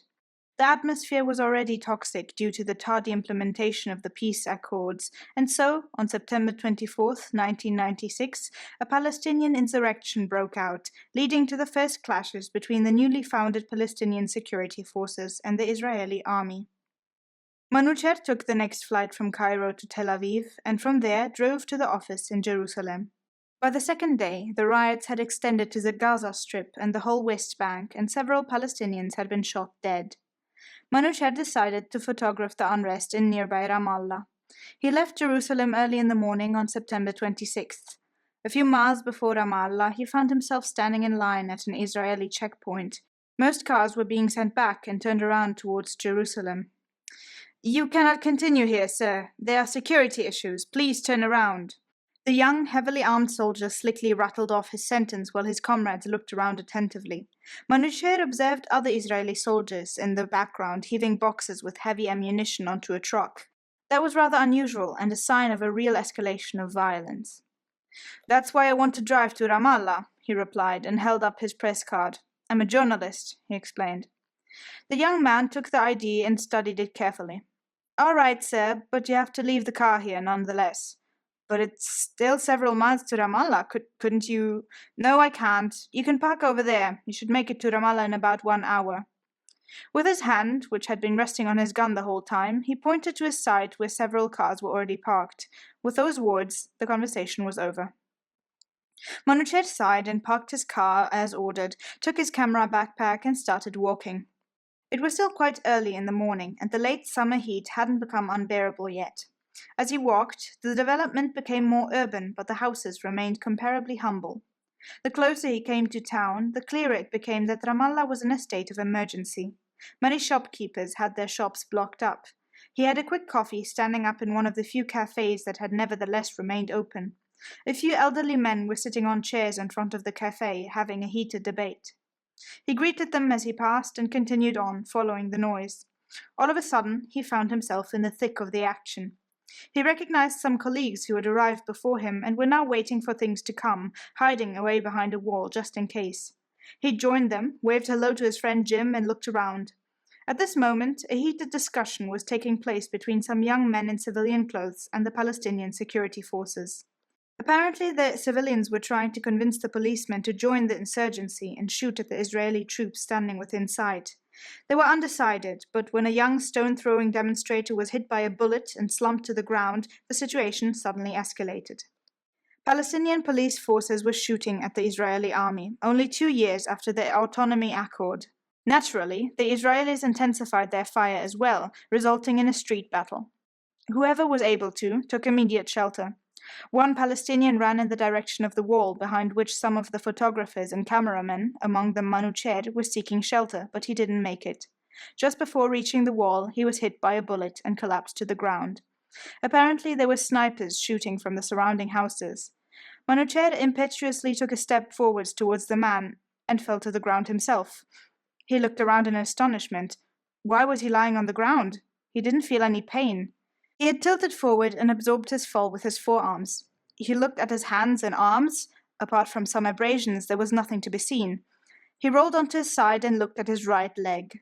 Raw shreds of flesh, bone splinters, and blood. Lots of blood. His mind was in a haze. As though in a dream, he looked at the gaping wound. I have to take a picture, was his first thought.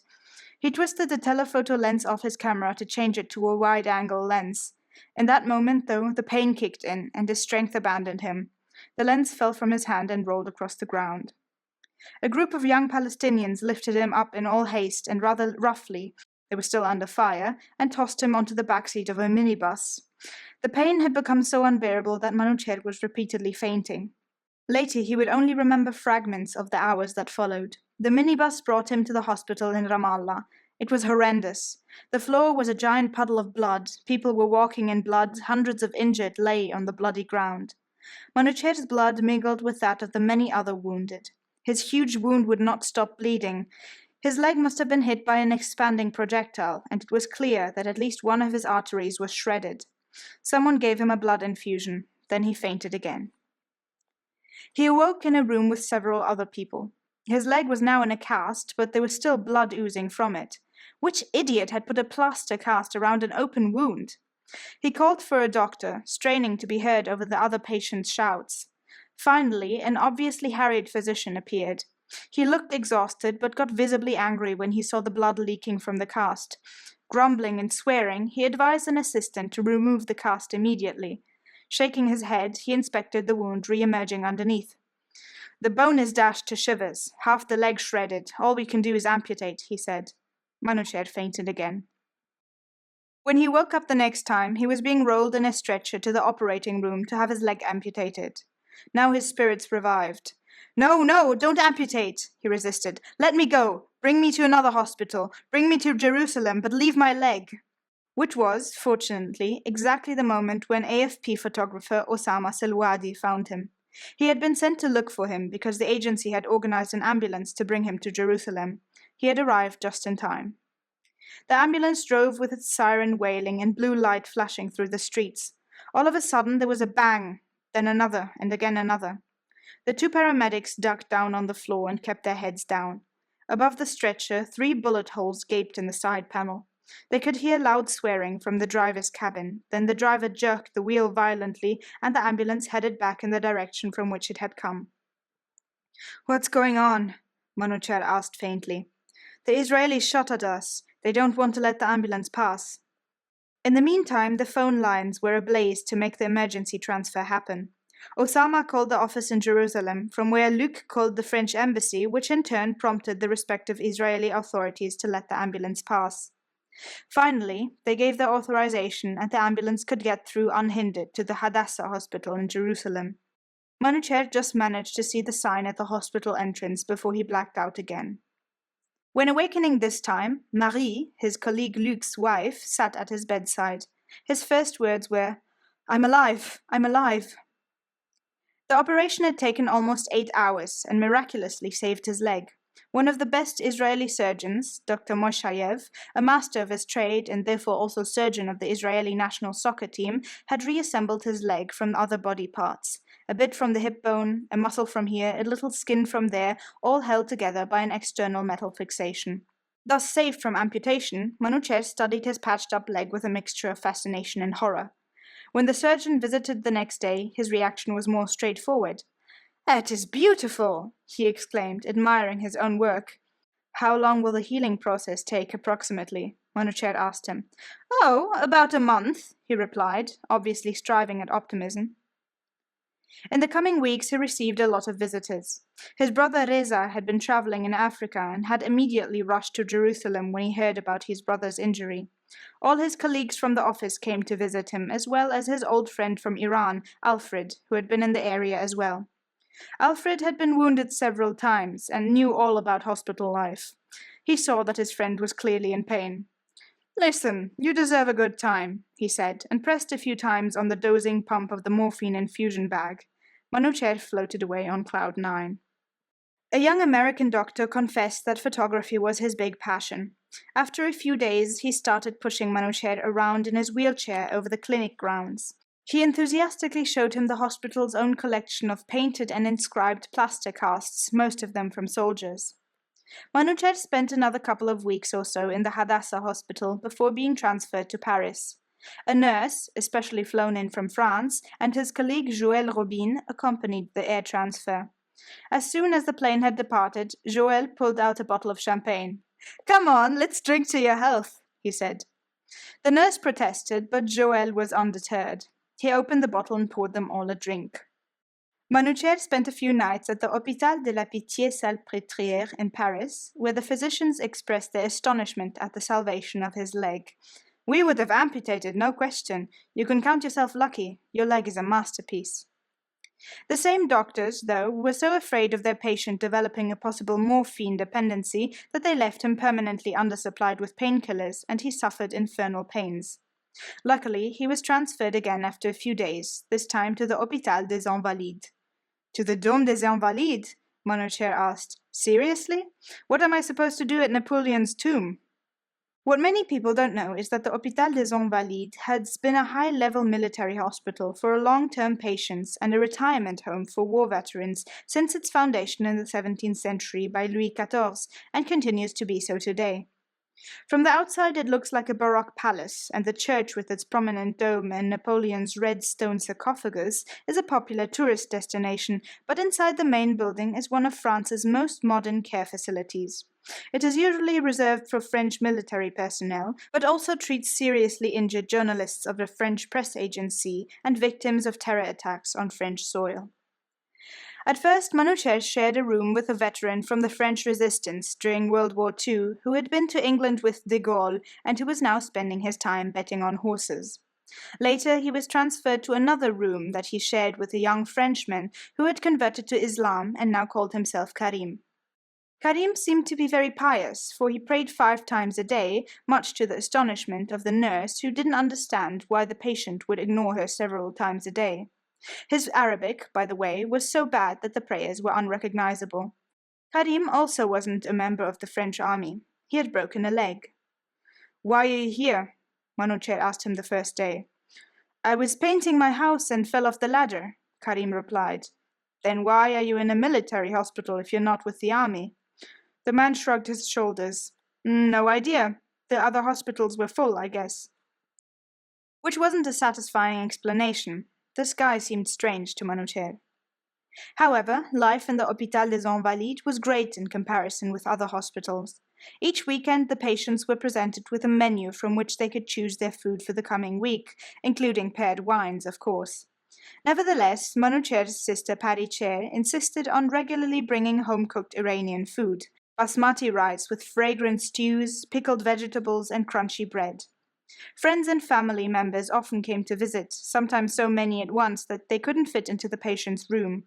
Some of the other patients, he realized, didn't have any visitors all year round. His heart went out to them.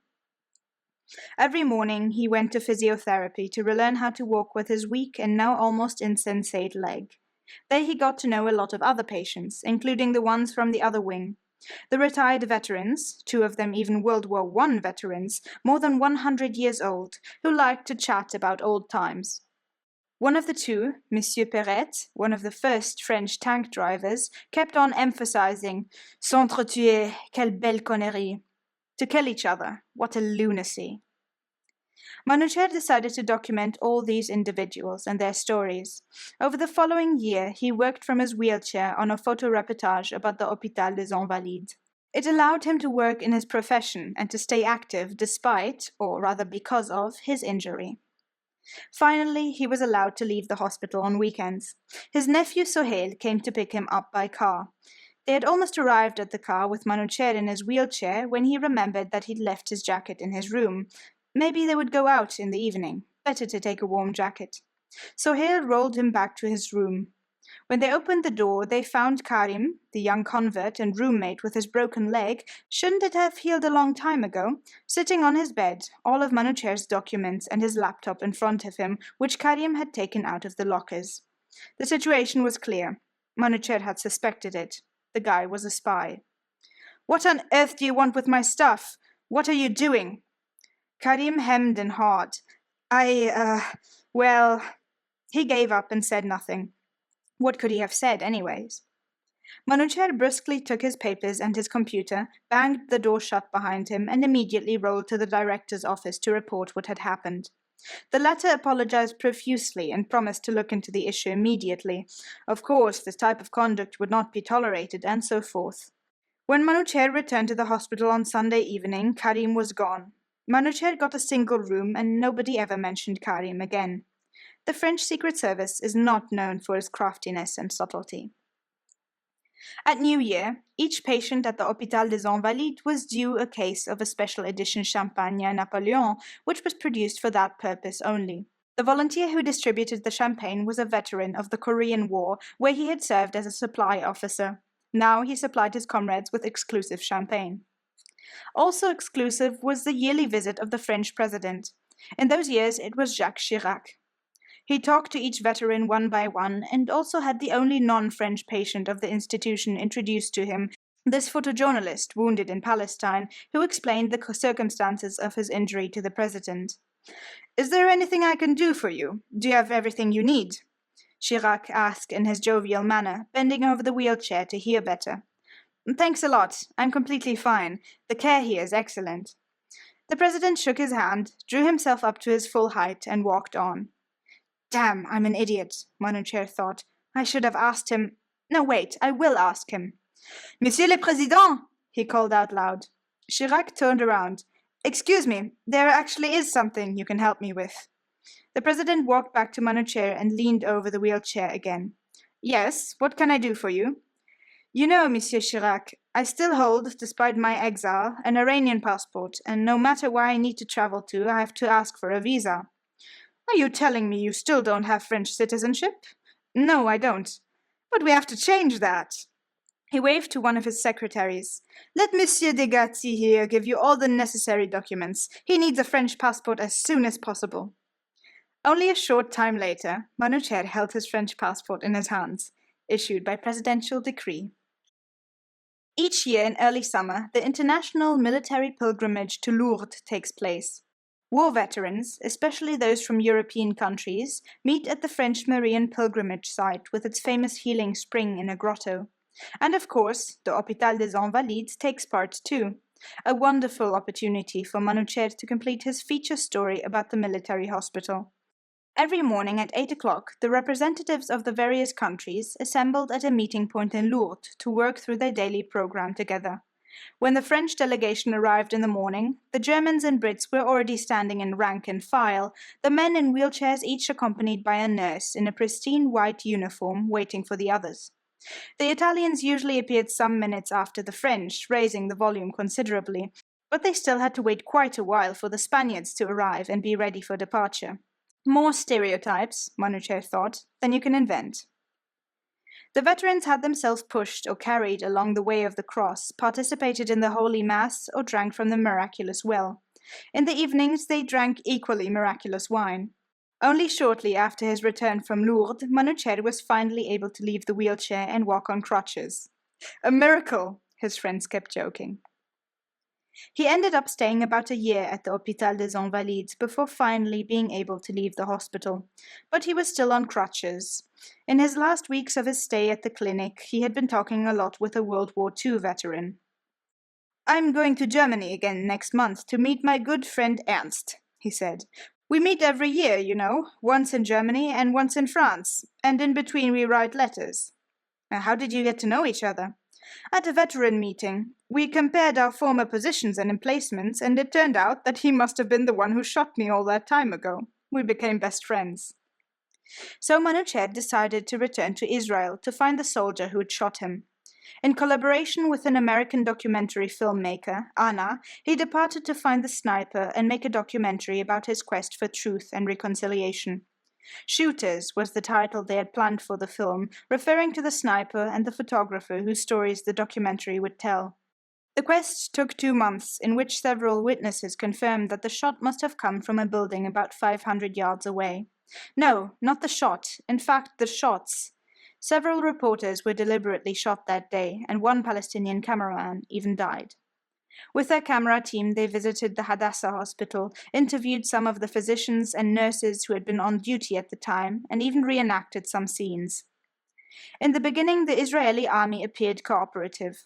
They drew up a map showing the emplacement of the different parties and military divisions that day. An officer even showed him the house that had served as the position for Israeli military snipers that day. The army spokesman emphasized during an interview, "We do not shoot at journalists." Manoocher took out a list he was carrying on him. "Look here, these are the names of journalists that were shot at by the army that day." The spokesman took the list and scanned the names. "These are not journalists, they are all Palestinian names." He looked at Manoocher. "And you look like a Palestinian too." After tedious research and many negotiations, they managed to arrange a meeting with a presumed sniper. Allegedly, he was a member of the secretive Duvdevan Special Forces, an Israeli elite unit specialized in urban warfare. Nevertheless, the sniper had agreed, via a contact man, to meet Manoocher and Anna in a cafe. 1 hour before the meeting was scheduled, just as Manoocher was about to leave the house, his phone rang. The caller identified himself as a spokesman of the Israeli army. "Mr. Deghati, I hear you have arranged a meeting with one of our special forces." "That is correct. It won't take place." "What do you mean it won't take place? The man has agreed to meet me. He has changed his mind." "Okay, can I interview you instead? Maybe we can meet later." "I have to decline that too. We have been very helpful so far, as you can surely confirm, but now you are going too far. We won't allow putting one of our people at risk for being sued. As you know, we don't shoot at journalists. Your mission is over, and you don't have any business here anymore. Good evening." And with these words he hung up. I must have stirred up a hornet's nest, Manoocher thought. Shortly after, he received a call from Anna. "Manoocher, we have to stop this project. I'm leaving tomorrow." "Listen, let's not be rash. They called me too. It's just a cancelled meeting, but we still have enough film material and witness statements to make a solid documentary. Maybe I'll try again via that contact man to get to the sniper. I'm sure we'll be able to arrange something." "You'll have to do it without me then. I'm leaving tomorrow." "You're going overboard about this, okay? We can take a break. We have a look at the material we have so far. Then you cut the film and we see what is still missing, all right?" "Nothing is all right." The next day she left. Shooters was never produced. 21. And once again. All we are saying is give peace a chance. John Lennon. 1998 to 2000. The same year, by now 2 years had passed since the incident in Ramallah, Manoocher started working again for Agence France Presse. At first only in Paris, easy jobs, a photo feature about the Eiffel Tower, some interesting theatre events, and a number of terrible fashion shows with priggish fashion designers and pale, too-thin models who, behind the scenes and without their designer clothes, just looked pitiable. Finally, he was sent abroad again, on foreign trips with President Jacques Chirac and Prime Minister Lionel Jospin. He accompanied Chirac to the White House right after the Lewinsky affair became known to the public, where journalists whispered jokes to each other about the Oral Office on the sly. Overall, Chirac was a pleasant traveling companion for the press. Only the best wines were served on his presidential airplane, and it was served to reporters as well. Following the death of King Hassan II of Morocco, guests of the state arrived from all over the world to attend his funeral in the royal family mausoleum in Morocco's capital, Rabat. Apart from the Chirac, Bill Clinton, Yasser Arafat, Ehud Barak, Hosni Mubarak, and Prince Charles were also present. Clinton was to lead the funeral procession. Tens of thousands of mourners had come from all over the country and were now forging ahead along the barriers, trying to get as close to the king's coffin as possible. Hassan II had been very popular in Morocco, and now people were crying, openly showing their grief, and wanted to pay their last respects to their monarch. The international guests of honor suddenly found themselves cooped up in a small area. Bodyguards in black suits started to talk frantically into their headsets or walkie-talkies, while the eyes behind their dark sunglasses attentively observed the surging crowd. Manoocher used the opportunity for a picture, finding himself just a couple of feet away from the Clinton family. Then the crowd tightened again, and nobody was able to do more than take a single step. The bodyguards were looking around nervously, but couldn't make out an actual danger. Even if they had, they were stuck motionless in a crowd like everyone else. Manoocher looked at the man with whom he was almost standing nose to nose, unable to move. It was Prince Charles. Excuse me, Manoocher apologized. I unfortunately cannot move. The British heir to the throne was politeness and courtesy himself. Not a problem, he said. I have to excuse myself as well. We're all caught in this, aren't we? It will pass eventually.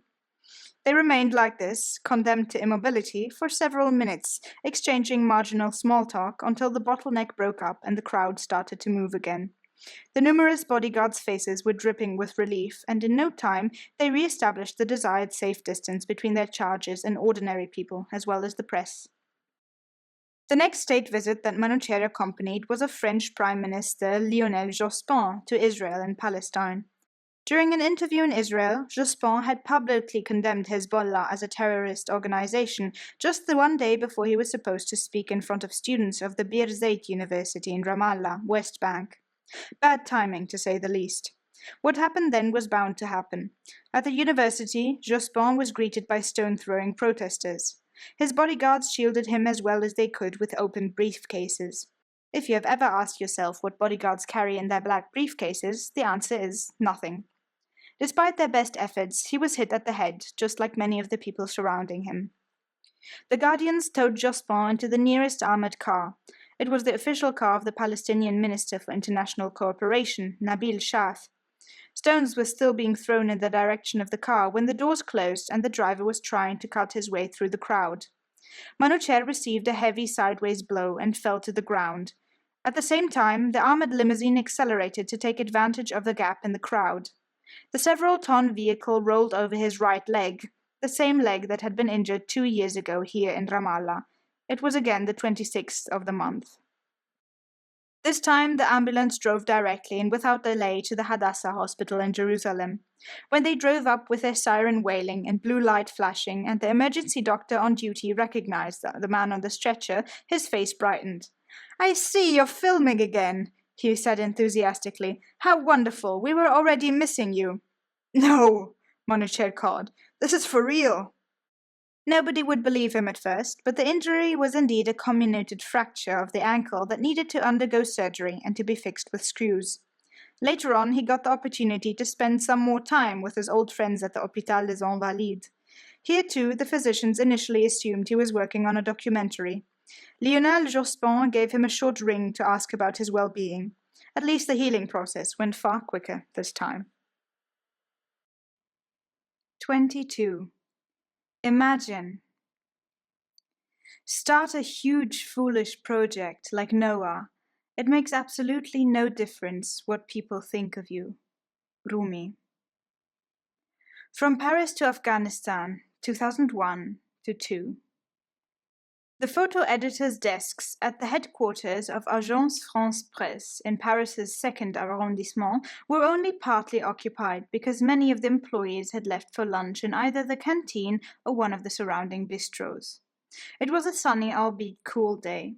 Up to now, nothing extraordinary had happened all day, and the photographers and photo editors on duty were having a pretty cushy time at their computers, editing the usual sports, celeb, or politicians' photos and chatting from behind their screens.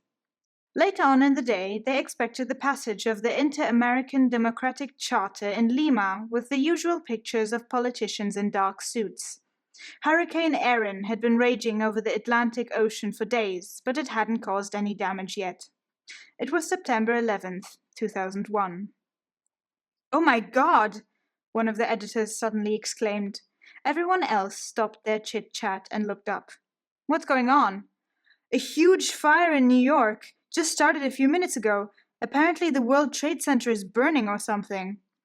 A colleague pointed to the mute TV screen on the wall. "Switch to CNN!" Someone rummaged around on one of the desks for the remote control and switched their channel. Most of the people present got up from their desks and stood in front of the TV to see better. The screen indeed showed the burning World Trade Center in New York. "Breaking news," read the banner. "Plane crashes into World Trade Center tower." "Turn on the sound!" The journalists silently watched the live broadcast from New York. Apparently, an airplane had somehow collided with one of the towers.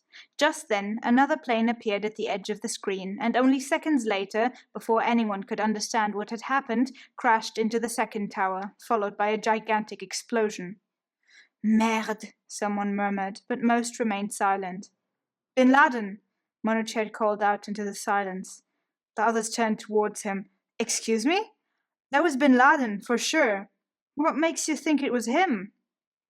Maybe it had been the long-standing attempt to find this madman for a reportage. Anyhow, this was the name that crossed Manoocher's mind the moment the second plane had crashed into the Twin Towers. Only shortly after, everybody was talking about Bin Laden.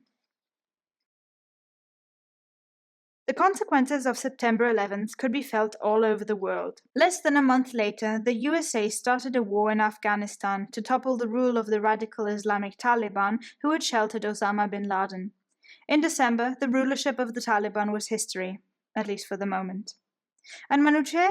He had lost interest in handshaking presidents, smiling VIPs, and grueling peace talks. He wanted to return to the streets, to people who tried to make a living, to get through day-to-day life with dignity. He resigned from AFP and started freelancing. One of his first assignments for Geo magazine took him to Afghanistan for a reportage about life after the Taliban. After years of the Taliban's rule and war, Kabul was a desolate city of ruins, full of people who, for the first time in years, dared to hope for a future. A city in transition. Children were finally allowed to play outside again. Even childlike games like ball sports or flying kites had been banned under the Taliban. Tentatively, people started to listen to music again on the streets and in their houses. That, too, had been forbidden under the strict interpretation of Islam by the Taliban. Women slowly started to emerge onto the streets again, and some even showed their faces by folding back the blue burqa which had been obligatory until recently. For the last few years, most people had been busy simply surviving. Most children and teenagers, especially girls, had not gone to school for years, and if they had, it was usually just to Quranic schools, which wouldn't teach anything but solid memorization of the Quran. Some people had, at great personal risk, secretly maintained illegal schools in which even girls were taught at least reading, writing, and some math, but these were few and far between. The situation of women, called blackheads by Afghan men for some mysterious reason, was catastrophic. The Taliban had regarded them as a private property, without any rights and alienable like a beast of burden or an ox for ploughing. Under the Taliban's rule, there had even been markets for buying or selling women. And now this deeply destroyed country, with its traumatized population who had lived through years of wars and occupation, was to be rebuilt. Relief supplies arrived in the towns and villages, and the first schools reopened their gates for regular classes. But before Manoocher could photograph it, first he had to find accommodation. One of the few open hotels in Kabul was the Mustafa Hotel, a building which had been used as a prison by the Taliban, a fact that could still be seen in its interior. The rooms were small cells without or with barred windows and with heavy iron doors. Comfort was limited, no running water and only a few hours of electricity per day. But it was something. Most journalists and NGO workers put up there. Manoocher stepped onto the street and wondered for a moment what direction to go in when he heard loud shouting to his left. People were jumping aside in panic. "A bull has escaped!" they shouted, and then, very optimistically, "Hold it!" Manoocher photographed the furious animal storming along the street directly towards him. He looked up from his camera for a moment and startled. The animal was only a few yards away. As fast as he could, he turned around and ran for his life. But the bull had already reached him. He was flung through the air and landed hard on the ground. Fortunately, he landed in the sewer, and the beast's hoofs trampled past him. Taken aback, he looked around him. The other passers-by laughed, but then they took pity on him and helped him up. One man brought some water, another one tea. He patted down his own body. Apart from a few abrasions and bruises, he seemed unharmed, and the camera? Unscathed as well. He took a closer look. Damn, he still had the telelens on. No wonder that the bull had appeared further away. That had been close. In the evening he met his brother Reza, who had come to Afghanistan as well. They had a plain meal together in a simple eatery. The bread was still very fresh and smelled fantastic when they broke it. The NGOs are just flocking into the country, said Reza. Have you seen the cars on the streets? At least a quarter of them have some organization's logo on the hood.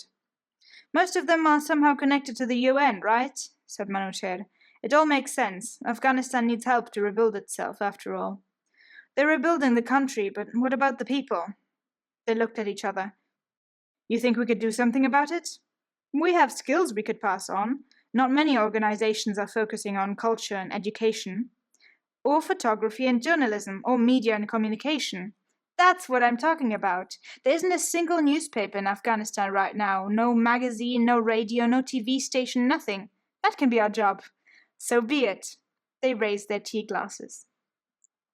That's how the NGO Ayna was founded, its name meaning mirror in Persian and the closely related Dari language.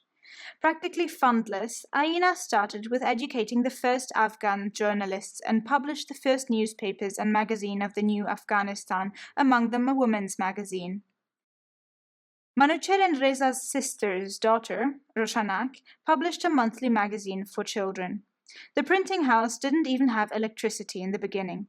In order to etch the printing plates, the plates had to stay in full sun for several hours, which replaced the laser beam of modern printing techniques. Work-intensive, but still effective. Still, no lasting solution. They needed to find a building that could accommodate classrooms, offices, a printing house, a radio station, bedrooms for foreign contributors, and Manoocher's planned school of photojournalism. Thanks to an Afghan princess who had been living in Paris for many years, they found one. Her old family residence, or rather its ruins. Doors, windows, and a large part of the roof were missing. The Taliban had made it into one of their headquarters and had installed a torture center inside. All the more urgent reason to convert it into a peaceful place. After years of economic isolation, Afghan craftsmen were able to build basically anything from scratch. In their hands, the former villa became less splendid, but the space was large and functional and was ready for occupancy within a few months. During the winter it was ice cold and drafty. Sometimes they slept between two mattresses, like a sandwich, to stay warm. Manoocher chose the former torture chambers for the photo school. Traces of blood and bullet holes could still be seen on the walls. All that was missing now were photography students. He placed a few announcements in the newspaper and had the call read out on the radio. Anyone interested in this education, naturally free of charge, was to come to the Ayna building on a certain date to fill out a simple application form. That form could be used to choose the best candidates, since nobody could provide references or certificates. The most important question was, why do you want to be a photojournalist? That day at dawn, it might have been 6 o'clock in the morning, Manoocher was woken up by a loud noise coming from the street that was separated from the Ayna courtyard by an iron-wrought gate. He got up to see what was going on. The gate was locked, as was usual at this time of day. Hundreds of people were huddled inside the narrow alley. More were pressing in from the main street, squeezing the ones standing in front against the gate. In the meantime, the house's other inhabitants had woken up as well. Manoocher had made 50 copies of the application form. That would definitely not be enough. He asked a young Afghan assistant, "Go out the back door and have a few hundred more copies made of the form." "At this time of day? Some copy shop might be open already. If not, wake up the owners. Consider it done." He would have to go make copies a few more times that day. Hundreds of men and about 50 women had applied for 15 trainee positions. Motivation and creativity had to be the determining criteria. Why do you want to be a photojournalist? The answers included, I want to report about our country and our people, but also I have to feed my family. I was a sniper during the war and therefore know how to shoot well. Surely I can shoot photos too. And I like Bruce Lee and have a photo of him. That's why I like photography. Manoocher chose 15 persons, 10 men and 5 women. The sniper and the Bruce Lee fan were among them. They became good photographers. Training started with the basics of photography. They used the home-built box cameras that were used by Kabul's street photographers. That way, the students not only acquired a fundamental understanding of analog photography, it also bought time until sufficient digital cameras for everybody had been organized. The students were taught not only photography, but also English, history, geography, and computer literacy, for these skills had been prohibited under the Taliban. Exactly 1 year after the terror attacks of September 11th, the renowned World Press photo exhibition came to Kabul for the first time. They chose the old, now unused printing house as a venue. The photos of the burning Twin Towers were mounted on the old rusty printing presses. Things were improving, slowly but steadily. What Afghanistan needed now was a new government. But what should it look like, and who was supposed to determine that? It was decided to revive an age-old Central Asian institution, the Loya Jirga, the Great Assembly, the Council of the Tribes. Under the guidance of the United Nations, election administrators were sent to each of the 362 Afghan districts, traveling from village to village, to choose the electors, who in turn would elect the delegates of the Loya Jirga. Finally, the Loya Jirga would decide on the transitional government. It was the first time in Afghan history that women took part in this election. Manoocher was one of these UN election administrators and was sent to one of the most remote regions in Afghanistan, mountainous Badakhshan in the outermost northeast, near the border with China. For weeks, the small party traveled in the mountains, where often the road was only accessible by mule. Vehicles stood no chance. Often they had to get off their mounts, holding the tails of their steadfast beasts. Sometimes it took days to reach the next village. At night they would seek shelter in a shepherd's hut or simply sleep beneath the stars in the bone-chilling cold of the high mountains. At least they were safe. All warlords had promised the UN employees their protection, and nobody would dare to attack them. They almost always had the same food for dinner, pieces of stale bread soaked in a bowl of mutton fat. Hunger makes hard beans sweet, and not eating was not an option under these conditions. For the most remote regions, the UN fortunately provided a helicopter. It usually took a while to convince the village men to let the women participate in the vote. For many of them was a totally novel idea, but in the end they could be persuaded. For all of them, men and women alike, it was their first participation in an election. Back in Kabul, Manoocher dedicated himself entirely to the photo school. The students were pursuing their own photo projects now and were documenting life from their point of view, Afghanistan through Afghan eyes. Of course, this was not without danger. The adherents of radical religious interpretation were still carrying out terror attacks on everyone and everything they considered un-Islamic. Foreigners, women, photographers, non-governmental organizations, governmental organizations. Twice, an attack on Aina was prevented by security forces at the last moment. How young men, children almost, became suicide bombers is well illustrated by the following story, which was told to Manoocher firsthand. A boy of maybe 14 years was seized amidst a crowded square while trying to blow himself up. The bomb didn't go off, only the detonator itself banged, and the boy fainted with fear. Because he was so young, he was first brought to a hospital where he came around. He seemed to come from a humble background and was amazed by the beautiful clean hospital room, the soft beds and the snow-white sheets. He looked around and saw a female nurse rushing towards his bed. She was dressed in a nurse's uniform, which was also white. The boy looked at her with big eyes. Then he asked shyly, "Where are the others?" "What do you mean, the others?" the nurse asked. "Well, the other 71. There are supposed to be 72 virgins in paradise, aren't there?" 23. Underground. Where there's ruin, there's hope for a treasure. Rumi. Syria, 2002. The mobile phone rang. Manoocher took one of his thick gloves off, flipped open his phone, and answered the call. "Yes, hello?" "Hi, Manoocher. This is Kent Koberstein from National Geographic magazine in Washington. Do you have some time?" "Hi, Kent. Yes, I'm just taking a break. Why?" "No, I mean a couple of weeks or so. I got a story for you." Manoocher considered it for a moment. There was plenty to do in Kabul.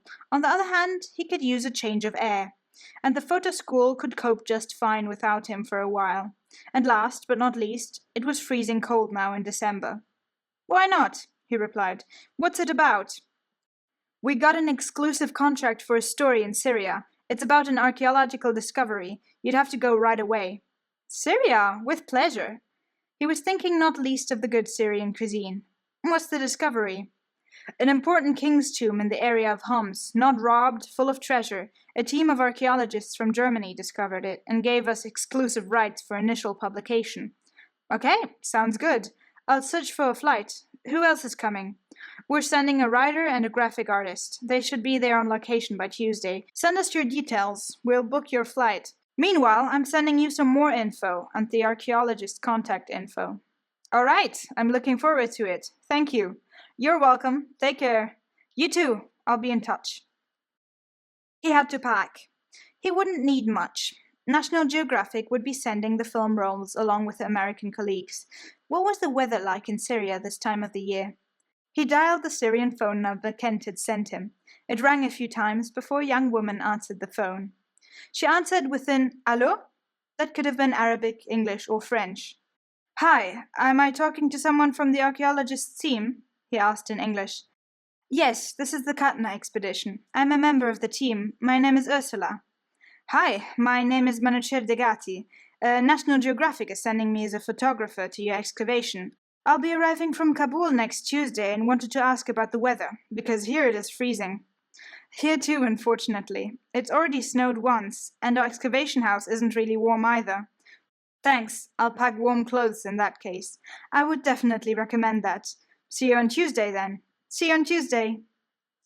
And so I had, without realizing it, talked to my future husband for the first time. As a matter of fact, our team from the University of Tübingen had indeed made a great discovery. Bronze Age royal tombs, 4 chambers hewn into the rock beneath a royal palace that had been destroyed by the Hittites around 1400 BCE, thus sealing the crypt below, safeguarding it from grave robbers. The subterranean chambers were accessible via a wooden ladder that we had placed into the horizontal shaft that led into the antechamber, where 2 seated statues of kings guarded the entrance. It was like something from a movie. Before we were allowed to enter the tomb, Syrian firefighters conducted an air exchange with their pumps to protect us from fungi spores or similar harm. Nevertheless, we always worked wearing helmets, protective masks, and gloves. The floor of the tomb chambers was entirely covered in objects and even bones, so that we had to draw the site maps while lying on our stomachs on wooden planks mounted above the ground, so as not to crush any finds. The discovery had been quite spectacular indeed, and we had been surprised by it ourselves, as we had actually only been excavating the palace and cuneiform archive of Katna, a significant commercial metropolis in its time. Because project funding in archaeology is always scarce, our boss had sold the exclusive rights for initial print publication to National Geographic. A German TV camera team was already on location. The excavation house was situated in the new town of Mishrife, founded in the 1980s when the old houses on Tel Mishrife, the ancient settlement mound, were abandoned so residents could move into modern houses with running water and electricity. The new houses were big, and they lacked insulation against the cold and effective heating systems. Manoocher arrived as planned, together with Karen and Chris, the journalists and the graphic artist from Washington. I can hardly remember the first day. We were entirely occupied with documenting all the findings and worked from 6 in the morning until midnight every day, interrupted only by our meals. I was responsible for cataloguing and describing the objects and, just as importantly, for preparing Irish coffee to keep high the spirits of those working in the house. This Iranian photographer only attracted my attention when he invited me out for dinner in nearby Homs. He was out on the excavation site most of the time, taking photos or warming himself in the tent of our local site guardian, George, with a cup of tea or a glass of home-distilled arak, while I was usually working at the computer inside. Why not? I thought, and had a closer look at him. A handsome man, actually, with his clear-cut features, attentive brown eyes, and long, slender hands, even if he was half a head shorter than me. So what? During the following days, he and I worked closely together, because he had to photograph the most spectacular objects we had found in both the palace and the crypt in the improvised excavation photo studio. Jewellery, gold objects of all kinds, cuneiform tablets, and the 2 stone statues of seated kings that had guarded the vault's entrance. One couldn't leave an outsider alone in a room with all those precious objects, all the more so as they belonged to the Syrian government. This is how we got closer. Everyone on the team was working like mad to be back home for Christmas. Originally, the excavation campaign was supposed to last only until October, but in its last days, the entrance to the royal crypt had been discovered. A few days before Christmas, Manoocher and I bid farewell and promised to keep in touch. Manoocher returned to Kabul and stayed for another year, only interrupted by a joint vacation in Azerbaijan. Let's meet halfway. The young Afghan students became formidable photographers, working on their projects with great enthusiasm. To celebrate the end of their education, they organized a photo exhibition inside the Aina premises. A woman volunteer from Japan took on the task of helping to prepare the exhibition and determining the exact spots to hang the prints. She worked with extreme precision, marking the precise point for mounting to the millimeter. In the end, the students mounted their photos themselves, wherever they wanted, in total disregard of the markings. The poor Japanese intern could not believe her eyes. The exhibition was a complete success. Diplomats from a number of countries attended the exhibition opening, among them the Japanese ambassador.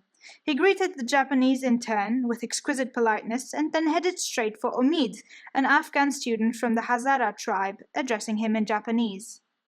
The Hazara are a Central Asian people with East Asian features, allegedly descending from Genghis Khan's army. All Omid was able to do was look questioningly and shrug his shoulders. Aina Photo developed into a photo agency that would, for the first time, show the world Afghanistan through Afghan eyes. Some of the former students took on the task of educating the next generation of photojournalists. Others started working for big news agencies, still others worked for the United Nations, and one of them, Masoud Hosseini, even won a Pulitzer Prize for his work. 24. Dams. Love is simply creation's greatest joy. Hafiz. From Paris to Eastern Turkey and Sudan, 2003 to 2005. Manoocher returned to Paris. I followed him there, and together we moved into the small but beautiful apartment in the uppermost floor of a house at the Bassin de la Villette in the 19th arrondissement. He wanted to organize his photo archive, and I helped him, digitalizing thousands of photos, as well as doing the research for new feature stories. We worked together on a reportage about reservoir dams and rescue excavations in southern and eastern Turkey for National Geographic, traveled from village to village and in a camping bus, visited countless historical and prehistorical sites, Göbekli Tepe, Tsoikma, the Nemrut Dag, and last but not least, saw the marvelous town of Hasankeyf on the Tigris, which by now is largely submerged in the floodwaters of another dam project. We accompanied prehistorians on their surveys and visited one excavation site after another. It was wonderful and crazily interesting.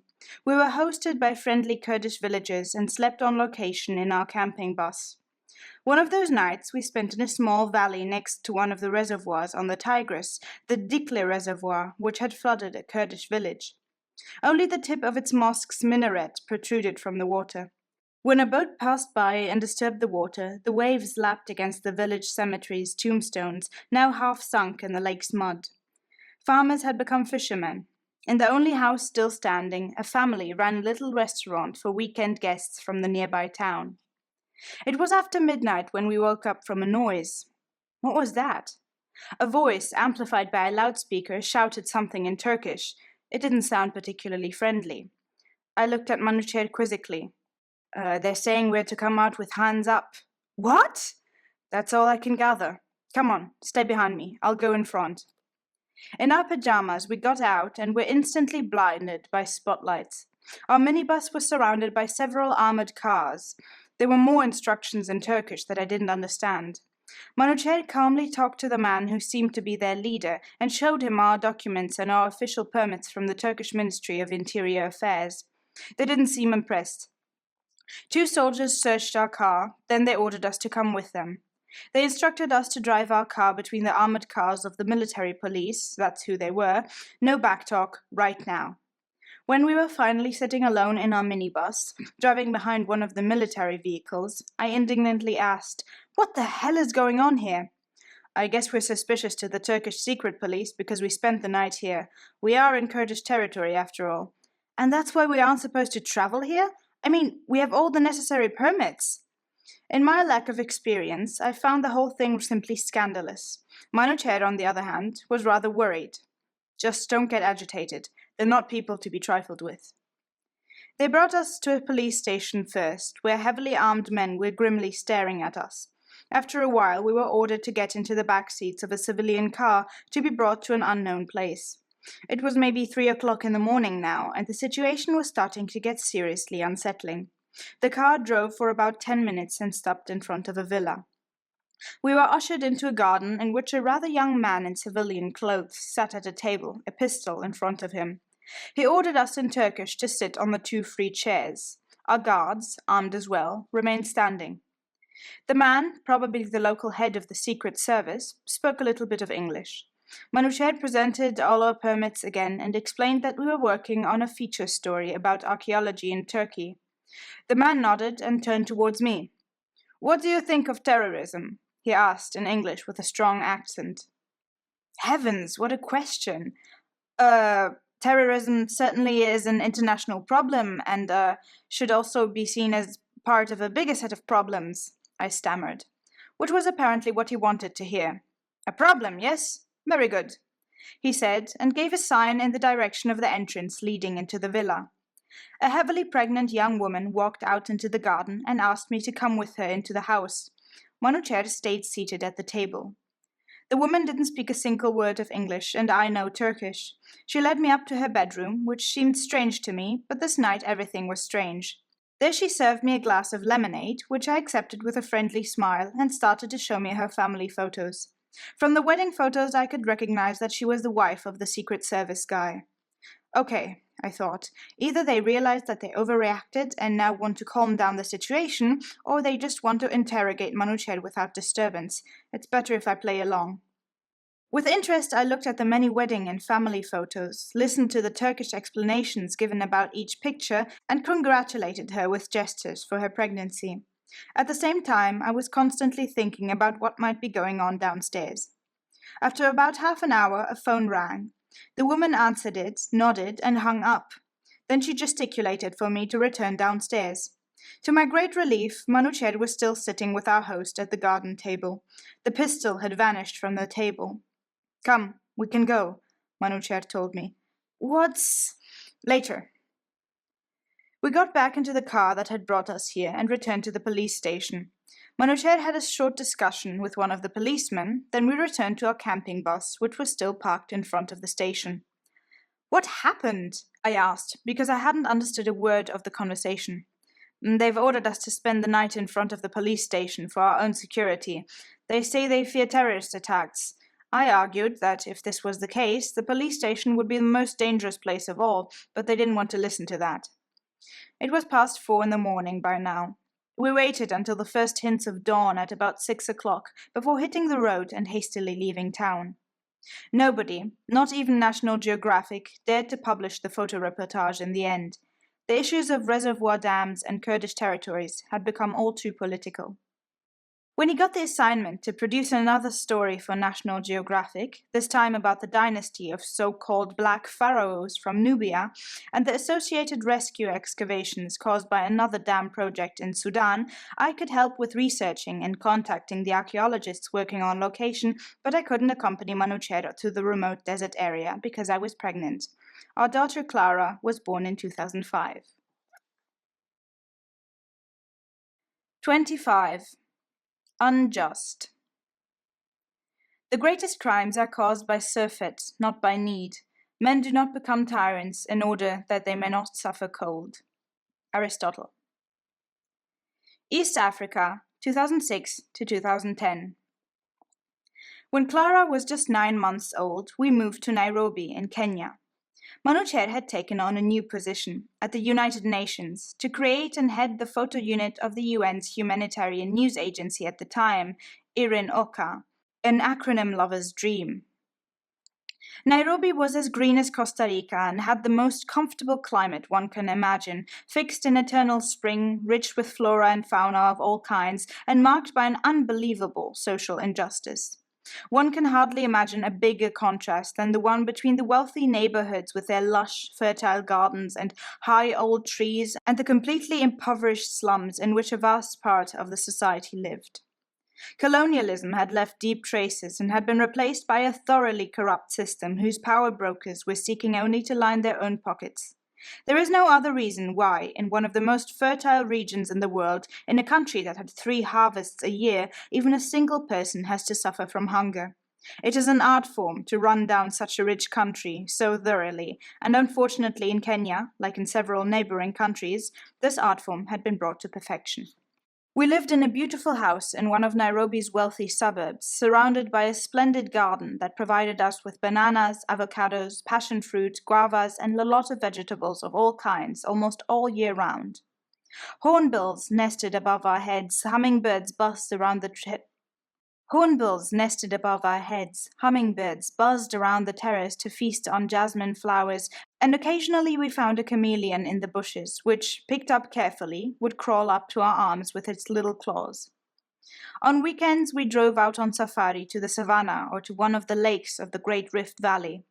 If we had a few more days to spare, we could go on a trip to the Indian Ocean or the island of Lamu. As soon as we left Nairobi, we came across zebras, giraffes, and gazelles. If one disregarded the country's social misery, it was like a paradise. But of course, we couldn't ignore the situation. Sometimes people in search for a job would ring our doorbell, asking for nothing but a meal in return for their labor. Of course, we had staff too, which felt odd to me, but it was absolutely common here. Manoocher's job was to create the photo department of the United Nations News Agency for humanitarian issues. Already during the first staff meeting, he realized that he was the only person at the office who wasn't British. No, to be precise, even the only person who wasn't English, including the interns, and this in a United Nations agency. How utterly peculiar. He traveled a lot, working on stories all around the globe about social issues, conflicts, and environmental problems. At the same time, he hired local photographers for future reporting and organized advanced training workshops. That had worked pretty well in Afghanistan, so why not here in Nairobi? When he dared to hire an intern from one of Nairobi's poorest neighborhoods, a young talented photographer named Julius Mwelu, and not an English man or woman, his colleagues were bewildered. They were completely shocked when he organized a photo workshop for children and teenagers from the slums and arranged a day in the agency office for a group of them. No, the Iron staff didn't want to get too close to the poor or local population. Manoocher avoided the office as much as possible, which wasn't too difficult because he was working on feature stories most of the time. Documenting the work of the UN in refugee camps was one of his projects. One of the big camps was situated in Zambia. For $1 million, new sanitary facilities had been constructed. Manoocher reached the refugee camp in one of the big blue and white UN jeeps. The camp spokesman greeted him and showed him around. "And where are the new sanitary facilities?" Manoocher asked. "Over there. See them?" The spokesman pointed towards some extremely provisional-looking barracks. Inside were a few holes in the ground. "You're kidding, right?" No, these are our new toilets. I mean, what do you expect in a refugee camp? We didn't have the funds for more." Somewhere on the way here, $1 million must have seeped away. Manoocher lost the last ounce of respect he'd had for the UN. As Manoocher was returning home in a twin-engine UN airplane, the pilot just barely prevented a crash due to technical problems. It was Manoocher's birthday. 1 year later, on the very same day, the same thing happened on a Kenya Airways flight from Cairo to Nairobi. It was only thanks to the professional emergency landing by the young pilot in Khartoum that disaster was prevented. Manoocher's new obsession was to find and photograph Joseph Kony in Uganda, just as he had once looked for Osama bin Laden in Sudan. Kony was the spiritual and military leader of the Lord's Resistance Army, the LRA, who, with the use of brutal force, was trying to erect a theocracy under his rule based on the Ten Commandments.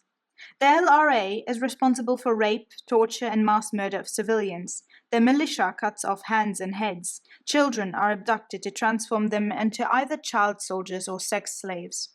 The International Criminal Court has issued a warrant against Kony for crimes against humanity. As the LRA, for obvious reasons, has barely any support from the population, it agreed, after years of terror and civil war, to negotiate a ceasefire. The UN was helping to broker the peace talks, and Manoocher absolutely wanted to be present. The delegation met in Gulu, in northern Uganda. In Gulu, the central government was still in charge, and the children of the surrounding villages commuted here each night to sleep to avoid being abducted by the LRA. A representative of the Ugandan government, a high-ranking general of each of the Ugandan and Sudanese army, a Ugandan bishop, and a UN diplomat were part of the delegation.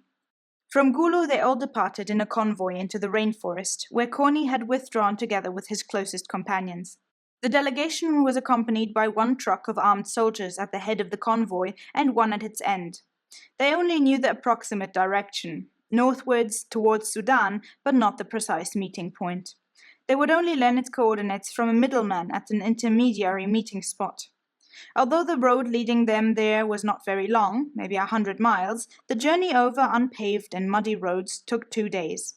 Their cars got stuck in the mud several times and could only be pulled out with great effort. The meeting point with the middleman was Owinkibul, a village of maybe 20 huts that was known to be a collection point of the LRA militia. It was hot and unbelievably humid. There was constant snarling, rustling, hissing, and chirping coming from the forest surrounding the clearing. Inconceivable insects, huge and bizarre, like hybrid creatures from a different world, crawled over the hut's floors and walls. Manoocher observed them with a mix of disgust and fascination, although disgust clearly outweighed the fascination. The delegates and their travel companions were well equipped with well-fitted mosquito nets. Nevertheless, 2 of the drivers refused to set foot in the huts and preferred to sleep in the car. For half the night, Manoocher could hear drums from the village. Was it a party, a ceremony, or maybe even a means of communication with comrades in other camps? The following day, the middleman guided the delegation to the meeting point where the peace talks with the LRA delegates were to take place, as promised. It was more than another half-day trip. By now, they must have already been on the border with Sudan, or even beyond, on Sudanese soil. When finally, after hours of a repeatedly interrupted drive, they arrived at the meeting point, they found the camp deserted. The ash of the campfires was still warm, and there were still traces of food in some of the vessels hastily left behind. Apparently, the militia had fled in a rush. What had happened? The middleman talked agitedly into his satellite phone with who knows whom. When he hung up the phone, he looked disappointed and exasperated. With a gesture of resignation, he sat down on a fallen tree trunk and buried his face in his hands. Manoocher joined him on the trunk. "What happened?" he asked. "It's over. The negotiations have collapsed. They're gone." "Why?"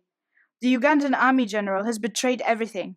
The army is on its way here now at this moment. That was clearly against the agreement." "You mean he never actually wanted to negotiate? He was trying to set a trap." With those embittered words, the middleman got up, turned away, and started dialing a lengthy phone number. It looked as if there wasn't much left to do here. Manoocher called the responsible office at the United Nations, also via satellite phone. He got through on his second attempt. "Listen, something went really wrong here. Apparently the meeting was a trap from the beginning. The LRA guys got scent of it and fled.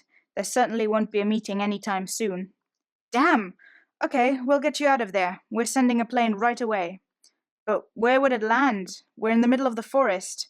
Obviously, there was no landing strip nearby. "Think of something." He hung up.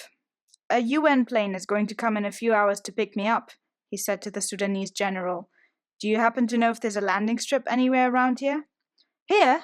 No, but we can create one. It will be useful for us as well." He ordered his soldiers to clear and level a strip of land, just wide and long enough for a small single-engine airplane. Dozens of soldiers were cutting swathes in a hurry and leveling the ground with their heavy armored cars. Within a couple of hours, they had created a landing strip. And Joseph Kony? He's still hiding, whether in the Central African rainforest or in southern Sudan. In the aftermath of the Kenyan presidential elections in December 2007, in which acting President Mwai Kibaki was declared victorious, opposition candidate Raila Odinga declared that he would contest the result due to alleged election manipulation. As a result, post-election violence broke out, civil war-like riots between the tribes that constituted the different political parties, in which more than 1,000 people were killed and hundreds of thousands were displaced. Now Kenya had their own IDP camps, too. At some point it got to be enough. Kenya is a beautiful country that has been driven to economic and moral ruin by mismanagement and greed. As a foreigner, one lives in a golden cage with guards at the gate, far away from the daily realities of ordinary Kenyan citizens. That was not the way we wanted to live long term. Manoocher worked for a while as a freelancer for several aid groups. Eventually, he started longing to return to his native region, although he still couldn't go back to Iran. I liked his idea of moving to Azerbaijan, a bridge between East and West since time immemorial. Its capital, Baku, is situated on the Caspian Sea, has a beautiful medieval old city, and people speak Manoocher's mother tongue. For him it would be almost like coming home. 26. Another revolution, almost. The revolution is but a sentiment. Pier Paolo Pasolini. Egypt, 2011-14. We hadn't been in Baku for long, just a few months, during which we'd lived in a small apartment right in the picturesque old city, when Manoocher received a phone call from New York, from his old friend Santiago. They talked for a while as I continued to play with our daughter. Afterwards he came to me with a funny look on his face. "What's the matter?" I asked. "A job offer from the Associated Press." "How wonderful! Here in Baku?" "No, in Cairo," he replied. "Excuse me?" "They want to make me head of the whole Middle East photo desk for the entire region, from Libya to Afghanistan." "That's amazing! But we just moved here. Our stuff hasn't even arrived yet." My enthusiasm was somehow limited. "I don't want to move again. Clara and I are just starting to understand Azeri." "I know, but Cairo isn't bad, you know, and the job is really good."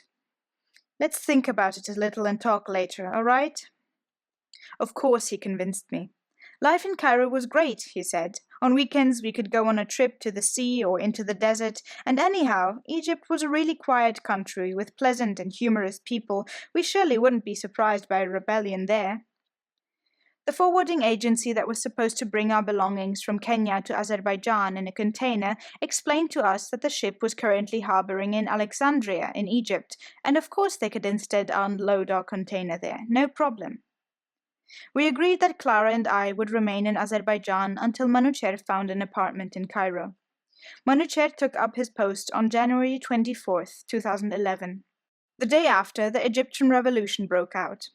And shortly after, rebellions, some of them with successive civil wars, broke out in other countries in the region, notably Libya, Syria, and Yemen. After the resignation of Egyptian President Hosni Mubarak, the country was in high spirits. The whole world looked on in hope that the protesters' demand for more democracy, justice, and participation would be met. After 2 months of waiting in Baku, Clara and I finally came to Egypt. Manoocher hadn't had any time to look for an apartment and was still staying in the Flamenco Hotel, into which we now moved too. On the first Friday after our arrival, we too went to Tahrir Square and took photos of our daughter climbing around on a tank, probably left there for exactly that purpose, together with other children waving the Egyptian flag. The general mood was high-spirited and almost festive. Only we all know that the Arab Spring was followed by an Islamist autumn and an autocrat winter. The Muslim Brotherhood won the elections with the help of manipulations like gifts, influencing voters in mosques, and of other forms of unlawful interference, and the presidential candidate Mohamed Morsi won by a narrow lead. When they started to immediately implement their agenda, Manoocher had a tragic sense of déjà vu. Again, a revolution aiming at democratic reforms had been taken over by Islamists, like back then in Iran. The situation for girls and women in public became more and more unbearable. Harassment of all kinds was daily fare and was soon considered normal. Naturally, the women were blamed. The developments in the Middle East meant a 16-hour day for Manoocher, and with New York as the headquarters of the Associated Press, practically 24 hours on standby. He had to organize photographers for the conflict regions of Syria and Libya and felt responsible for their security. Of course, they also had a security advisor, a former member of the US Navy. Let's just call him Joe. Joe didn't speak any Arabic and didn't have any knowledge of the Middle East either. He was the only one on the team who had ever been robbed in the streets because he'd had his passport and wallet in the back pocket of his jeans. He had bent down to tie his shoelaces on a busy Nile bridge. The thieves plucked it out of his pocket with ease, and the journalists preferred to take care of their own security. Nevertheless, life was still good in Egypt. Trips to the Red Sea or the desert gave our lungs a break from Cairo's air, which is said to be more harmful than a pack of cigarettes a day. It was while camping in the White Desert in the country's west that Manoocher shot his most widely published photos of that period in Egypt. Of fennecs, desert foxes. It seemed that the world press craved some news from Egypt that was not negative. Or maybe these animals are simply too cute to resist. The Times of India dedicated a whole page to the desert foxes in the White Desert. It was around 3 o'clock in the morning when the phone rang. Manoocher answered it. I was listening with one ear in semi-sleep. Killed? He was saying. Then he listened again. Okay, all right.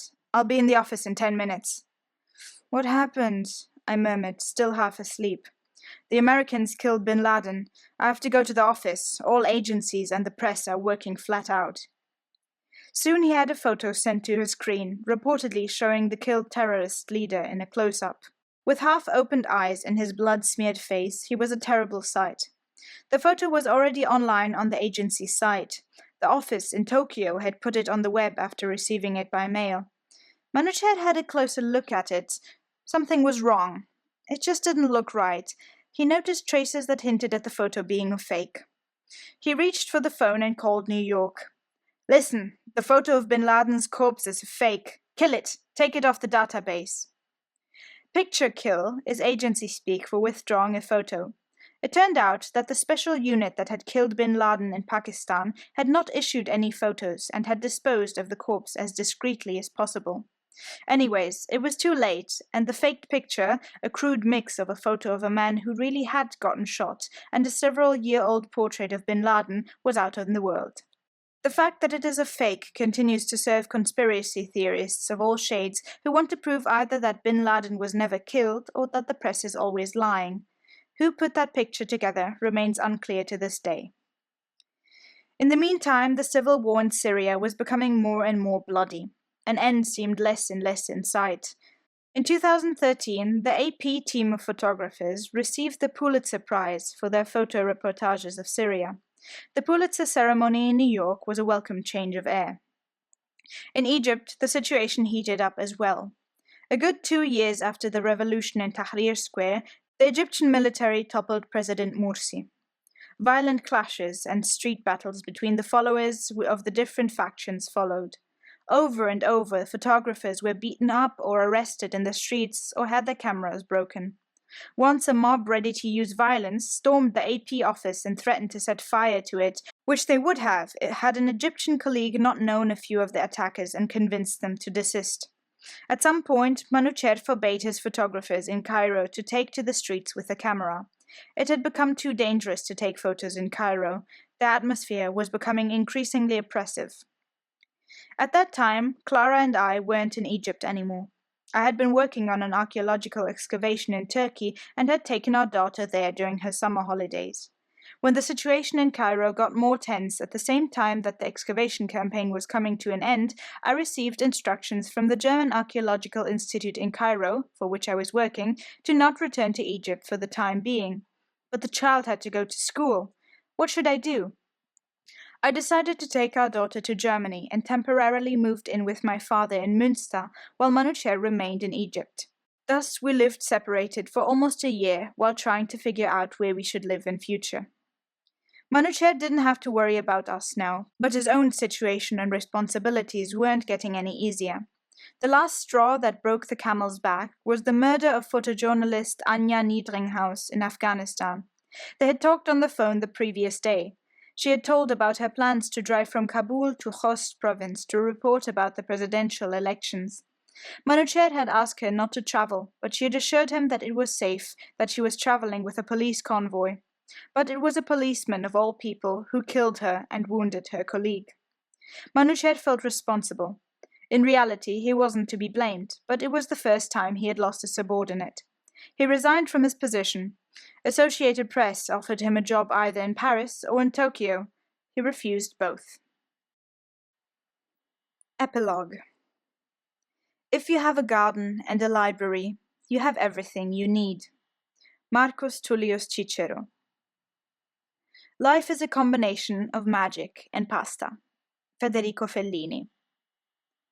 Puglia, 2014. We moved to southern Italy. Finally, the family was united again. We now live in the Itria Valley in a trullo, a traditional stone house with a round and pointed beehive roof, and grow most of our food ourselves. Wine, olive oil, fruit, almonds, nuts, beans, chickpeas, and wheat. Chickens give us daily eggs. In winter, like now, a fire flickers in the fireplace, providing warmth and a place to cook and make a television set unnecessary.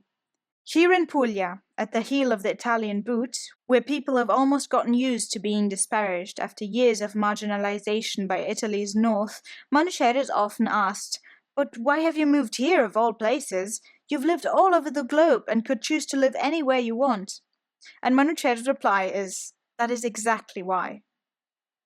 By the way, I have, as far as it's in my power to do so, strictly prohibited Manoocher from staying in Ramallah on the 26th of any given month, or from taking an intra-African flight on his birthday, just to be on the safe side.